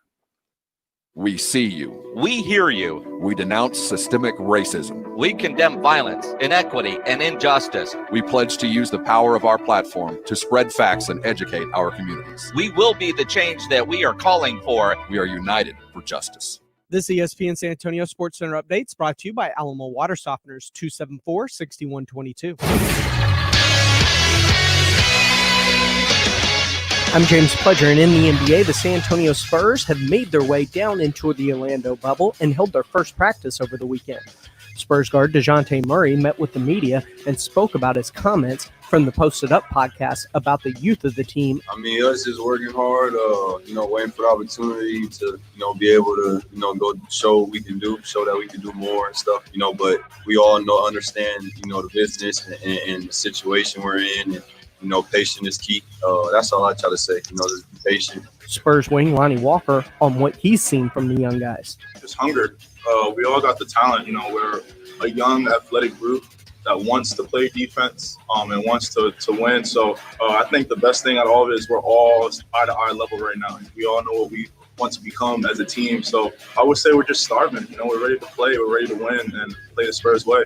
In the NFL, the Dallas Cowboys have until Wednesday to come to a long-term agreement with franchise tag quarterback Dak Prescott. But according to Calvin Watkins of the Dallas Morning News, sources say that yesterday the Cowboys were not close to reaching a multi-year contract extension, although the situation could change before the July 15th deadline. And finally, the San Antonio Flying Chocolates beat the Round Rock Harriman 6-1 to improve to 7-4 on the year. I'm James Pledger for ESPN San Antonio. If you're a bacon lover, I've got great news for you. This is Michael Kilbasa with Kilbasa Smoked Meats. Our authentic dry-cured bacon is now available at grocery stores near you. We make it the old-fashioned way with the finest pork bellies and our legendary spice blend. We don't pump it full of water or chemicals like other brands. All you get is thick, savory slices of delicious bacon. I hope you'll give it a try, and if it's not the best bacon you've ever eaten, I'll give you your money back. Kilbasa Smoked Meats, slow-crafted in Texas since 1949. Work at home, work out at home, second period math at home, date night at home. Lately, we're doing a lot more at home, which means we're doing a lot less driving. With pay-per-mile car insurance from Allstate, you get the same reliable coverage you'd expect, but only pay for the miles you drive. Drive less, save more with Allstate. Visit allstate.com or call an agent for a quote. Price based on driving behaviors and includes daily rates subject to terms, conditions, and availability. Allstate Fire and Casualty Insurance Company and its affiliates. As you get back to business, small things can make a big difference. Like marking safe distances with floor tape and posting reminders to wash hands. As always, Grainger is here to help, offering supplies and solutions for every industry. Free access to product specialists, 24/7 support, safety recovery guides, and more. It's part of our commitment to help you adapt and recover in these challenging times. Call, click Grainger.com, or just stop by. Grainger, for the ones who get it done.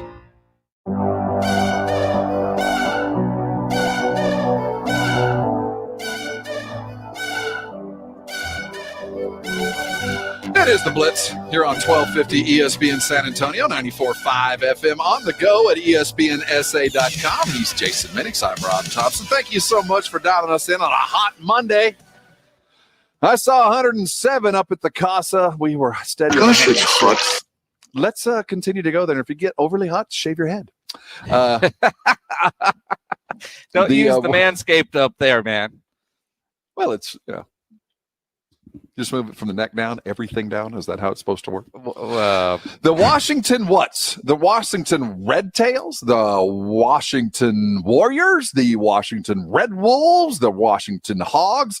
Every one of the names that I just brought up, they've been trademarked, just not by the Redskins. The Redskins announced last week that they had a special blue ribbon committee was going to look over the Redskins name, decide whether it was appropriate or not. We knew at that point it was over.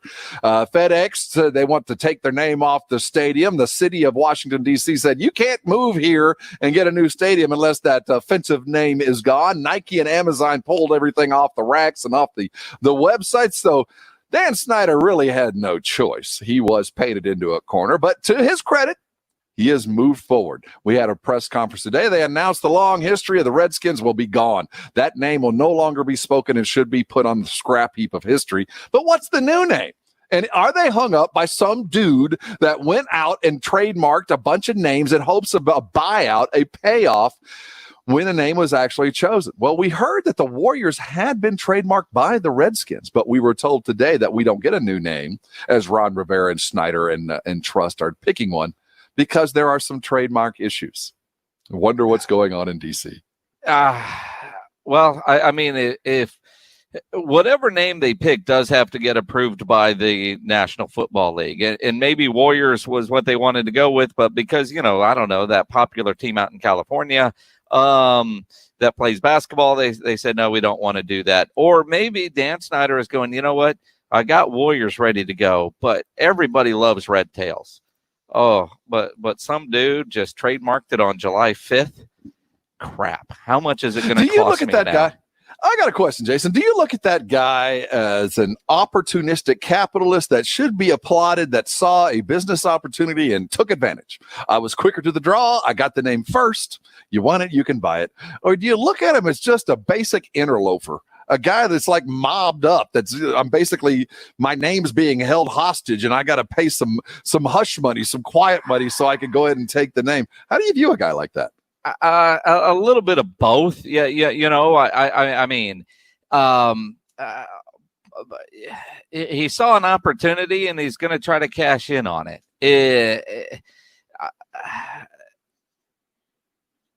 But at the same time, don't be that guy. I mean, how many times do you think of an idea and then realize that, somebody else had the idea and beat you to it first? All he did was beat Dan. It's Dan Snyder's fault. As soon as there was talk of any kind of name change, Dan Snyder's staff, his lawyers, they should have, anything that was a possible name, they should have done the due diligence on so that something like this doesn't happen. But, we know how the Washington football team plays defense, and clearly Dan Snyder's law people are exactly the same.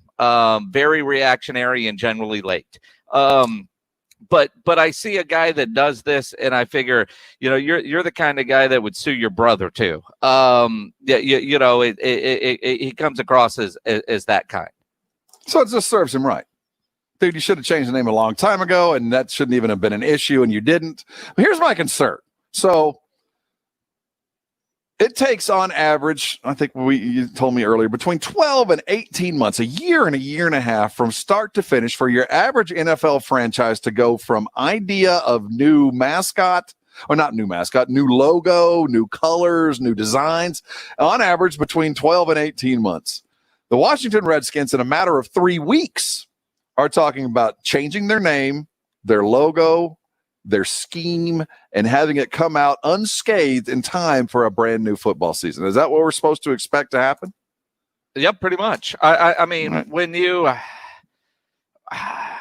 I mean, you look at like the Chargers and the Rams, how long it took them to come up with their new logos. And maybe this is good for Washington. I'm trying to go glass half full here. Somebody spent months coming up with the Rams did. They overthought it too much. And it didn't go over well. So I'm going to say that maybe doing it in short order, that maybe that's better for everybody. Less likely to screw it up. I'm going to just say no. I'm going to disagree with you there. I'm just going to throw it out there that if I'm Dan Snyder, I got to get this dead solid perfect. Because if I hit this dead solid perfect, I could play this to the extent of $100 million. Do you think I could maybe get some sort of quarter-cent sales tax in the District of Columbia that would go toward my brand new, beautiful red-tail nest that's going to be built right downtown and all of that? If I get it dead solid perfect and I get everybody behind me, this could be the best thing that's ever happened to the Washington Red Tails, or whatever they're going to be known. I think you might want to take some time, Danny. I think you might want to get this one absolutely right, because it is impossible anymore to rectify your history, to adjust the past so quickly and so perfectly as Snyder has the opportunity to do with a terrible name and a loyal fan base that will back you if you do it right. Well, and again, though, I mean, that's saying that you trust Dan Snyder to do it right. Now, I do like the fact that he's got Ron Rivera working on this, because I think Riverboat Ron can get this right, and by all indications, it will have some salute to the military with it, where Warriors could come into play.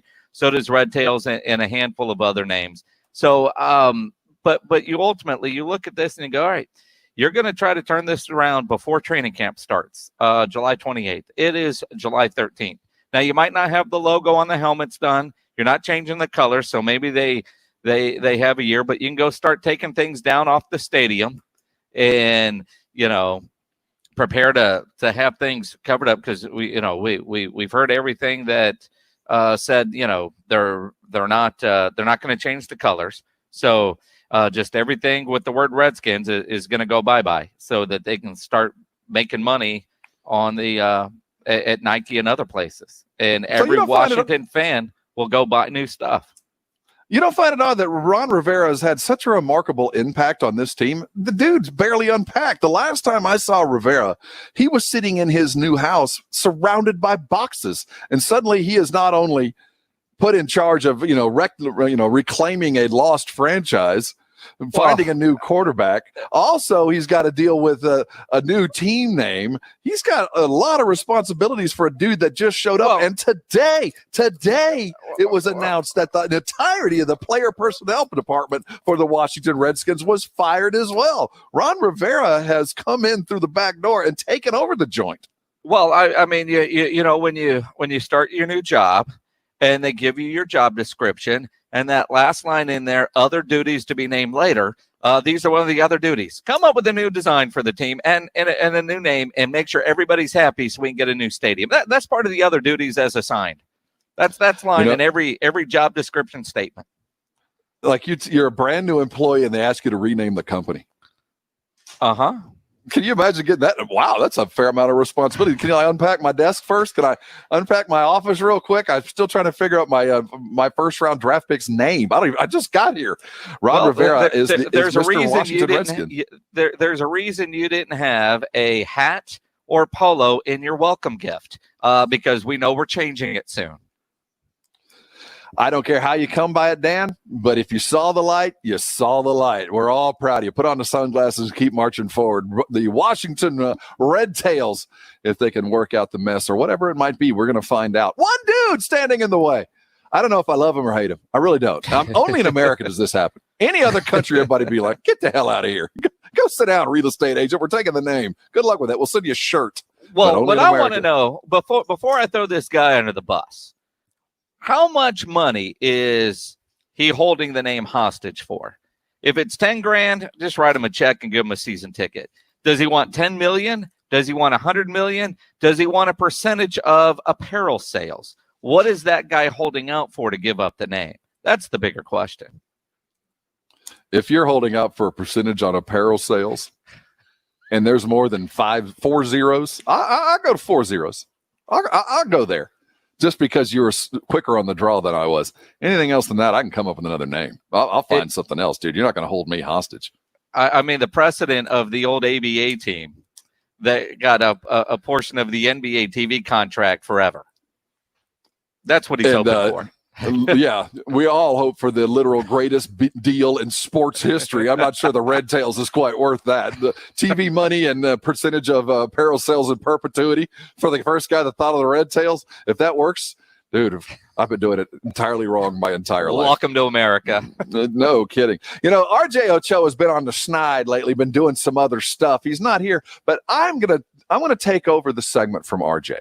The question of the day. And I'm going to just say, I stole this question from a Division I football coach. Question of the day coming up next here on the Blitz, 1250 ESPN San Antonio, 94.5 FM, and on the go at ESPNSA.com. Jason Minix here for Alamo Water Softeners, a great locally owned, family-run business by the Townsends. You know, Alamo Water Softeners love supporting our community and the military, which is why Alamo Water Softeners is a proud sponsor and collection point for Operation Interdependence. If you have items you want to donate to our troops, drop them off at Alamo Water Softeners. Their office is there at the corner of Thousand Oaks and Wetmore. And if you need a water softener, and we all do in San Antonio, Alamo Water Softeners is fantastic. Call them 210-274-6122. They offer you high-quality, low-cost, low-maintenance water softeners for your home. And not only do you get soft water, but you're going to save money. An Alamo Water Softener can double the life of your appliances, and you'll see a 20 to 30% savings on energy used by your water heater. And, you know, having good, clean, soft water is a key part of us getting through COVID-19. When you call Alamo Water Softeners, mention my name, Jason Minix, and you'll receive free basic installation. You'll also get a free reverse osmosis drinking water system with the purchase of select new Alamo Water Softeners. They're the kind of company you want to do business with. Your all-in-one water solution. Remember the Alamo Water Softeners, 210-274-6122 or alamowatersofteners.com. The first thing on our bucket list? Fill the bucket with ice-cold beer. Woohoo! San Antonio's sports leader. 1250 ESPN San Antonio and 94.5 FM. All day, every day.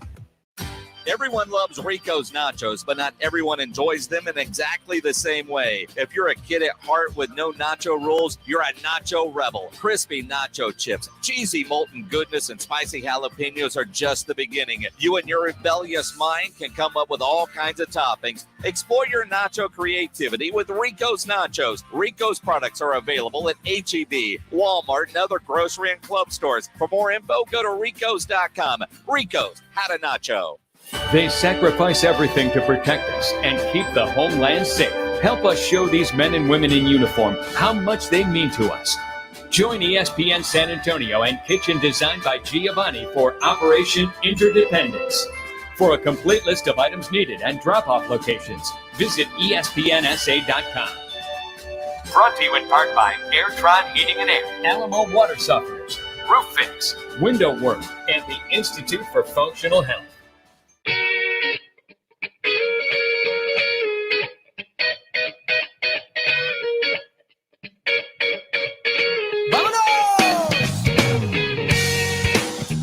It is the Blitz here on 1250 ESPN San Antonio, 94.5 FM, on the go at ESPNSA.com. He's Jason Minix. I'm Rob Thompson. Hope everybody's had a warm, comfortable afternoon. As sometime in the next 3 hours, we hope to go underneath the 100-degree plateau. We reached 106 or 7, depending on where you are today. 107, according to Ken's 5 weather, setting a record. Hottest day ever in July in the great state of Texas. We did it! Go fire up the grill. Let's go. You don't have to fire it up. You just throw something on the meat, on the grill, and it'll go ahead and cook it.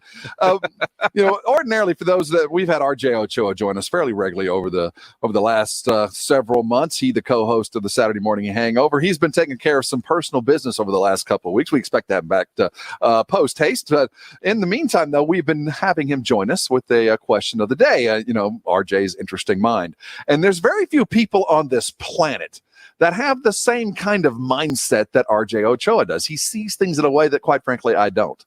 One of the few that does, I believe, is Mike Leach, the current head coach at the Mississippi State University. And Mike Leach, if you don't follow him on Twitter, is worthy enough for entertainment purposes alone with him. He tweeted out this, and I found it very interesting because I had to stop and think about it. We're not going to do RJ stuff, but for the question of the day, if you could have one mystery revealed to you, an unanswered mystery like who killed JFK or that kind of stuff, if you could pick one to where you could get the answer, what would be the mystery that you would like to have solved? Women. No, not women. You're not getting the concept, the mystery, and that there's no answer there. I mean, Amelia Earhart, where'd she land? What was it? The Book of Secrets type of stuff. Is there something out there that, like aliens? Is there an Area 51? Roswell. Is there a book? Is there a Roswell? What would be the mystery that you got? That's what I would like to know. Well, there is a Roswell. It's on the map. What? Roswell. It's on the map. Roswell, New Mexico. It's a real place. Yes, but that doesn't answer any kind of mystery. What mystery would you like to have unveiled, opened? Would you like to peek behind the curtain? And know the truth? I mean, you bring up JFK, you know. There's the JFK. Did we actually capture an alien in Roswell? Is there something out there that has been held secret, kept, like, where's Jimmy Hoffa? Those kind of things. If you could have one answered, what would it be? Man, only one, but there's so many good questions there. I know, you have to pick a good one. Nicole and Ron, what really happened that night? I think we know what happened. Yeah, I think we had a pretty good idea. Mystery. You know, did Franco Harris actually did the ball touch the ground on the Immaculate Reception? Would be what you would. Is that really what crossed your mind over aliens or who killed Kennedy? Or who was behind the entirety of that? You'd rather know if Franco caught the Immaculate Reception? I appreciate you, man. You were born to be a sports talk host. But I think I'm going to aim a little bit higher. Yeah, I'm going to set my sights just a little higher than that. Well, some things I don't necessarily know that I want the answer to. Well, that's very true. And I think that alien thing plays into a lot of that. That would be me. I would like to know. I would like to be taken to see what the government truly has. That would be if I could have one mystery unveiled to me, that would be it. Are there really, have we already seen them? Did they land in Roswell? All of that. Let me know. I'd like to take it a step further. God. Is he real? Does he exist? And which one's the real one? Well, how would it affect your perception if, in fact, there were aliens? Would that affect your perception of a deity, of God, whatever definition you have of that? Because I want to use my question on, is God real, and were we praying to the right one? Is it Allah? Is it God? Is it Hindu cow? Like, what is the real God if there is one? God, you went existential on this one. I just want to know if there's aliens. That's all I really care about. I just want to know if there are actually little green men out there. What have we actually seen? Second, I would like to know the story behind the Kennedy assassination. I'd like to know what mobster paid this thing up, and I want to know how much Castro had to do with it. I have questions, but if I get to pick one, I'd rather know aliens over our president. Well, I mean, so many. I mean, Hoffa. I mean, he's in the Metal Lines, man. We've cut an hour out of my Sundays. A lot of guys. That's a great question, and of course, it would be from the pirate himself, Mike Leach. Very few people on this planet actually have the answers, and I believe Mike Leach, in his many stops, has been taken behind the scenes by a variety of government types. He's a pirate for a reason. They can trust him. He knows all the answers. You haven't said, so which one would it be? I don't want to know about aliens. I don't know if it would be there. I'm you don't want to know about aliens. You don't want to know who killed Kennedy? Yeah. I mean, you do not have an inquiring mind. I would have thought you'd have jumped on something, but you're still kind of waffling on it. I'm surprised. Well, you took all the good answers, man. No, all I said with aliens, and I'm surprised not everybody jumped on that. If there was actually proof of life outside of our planet, intelligent life on top of that, that's something to say. But if what genuinely affects me, I could probably come up with a few that if I couldn't get that answered. I mean, Kennedy might be a good one. Yeah, but you're going all big. I'm a little bit more. Well, which one would it be? It could be minute. Trivial. I don't know, because all of them are good. I mean, where you go a variety of elections you could look at. Especially in Louisiana and Chicago. Florida? I don't know. I'd have to really give that some serious thoughts. Which mystery, if you could know the truth behind any mystery, which one would you choose? And you can't come up with one. Very interesting. The very first thing that hit my mind was aliens. Well, of course it did for you. Well, aliens. That's what we want to know. But it doesn't come to you. That's not the first and foremost thing you'd want to have answered. Pledge wants to know if there's God. You went big. You went macro. That's basically it. Take a whole hour out of every Sunday for myself. Hey, tomorrow we're going to have Matt Barnes join us. He is about to play in a basketball tournament in Vegas for some old dudes.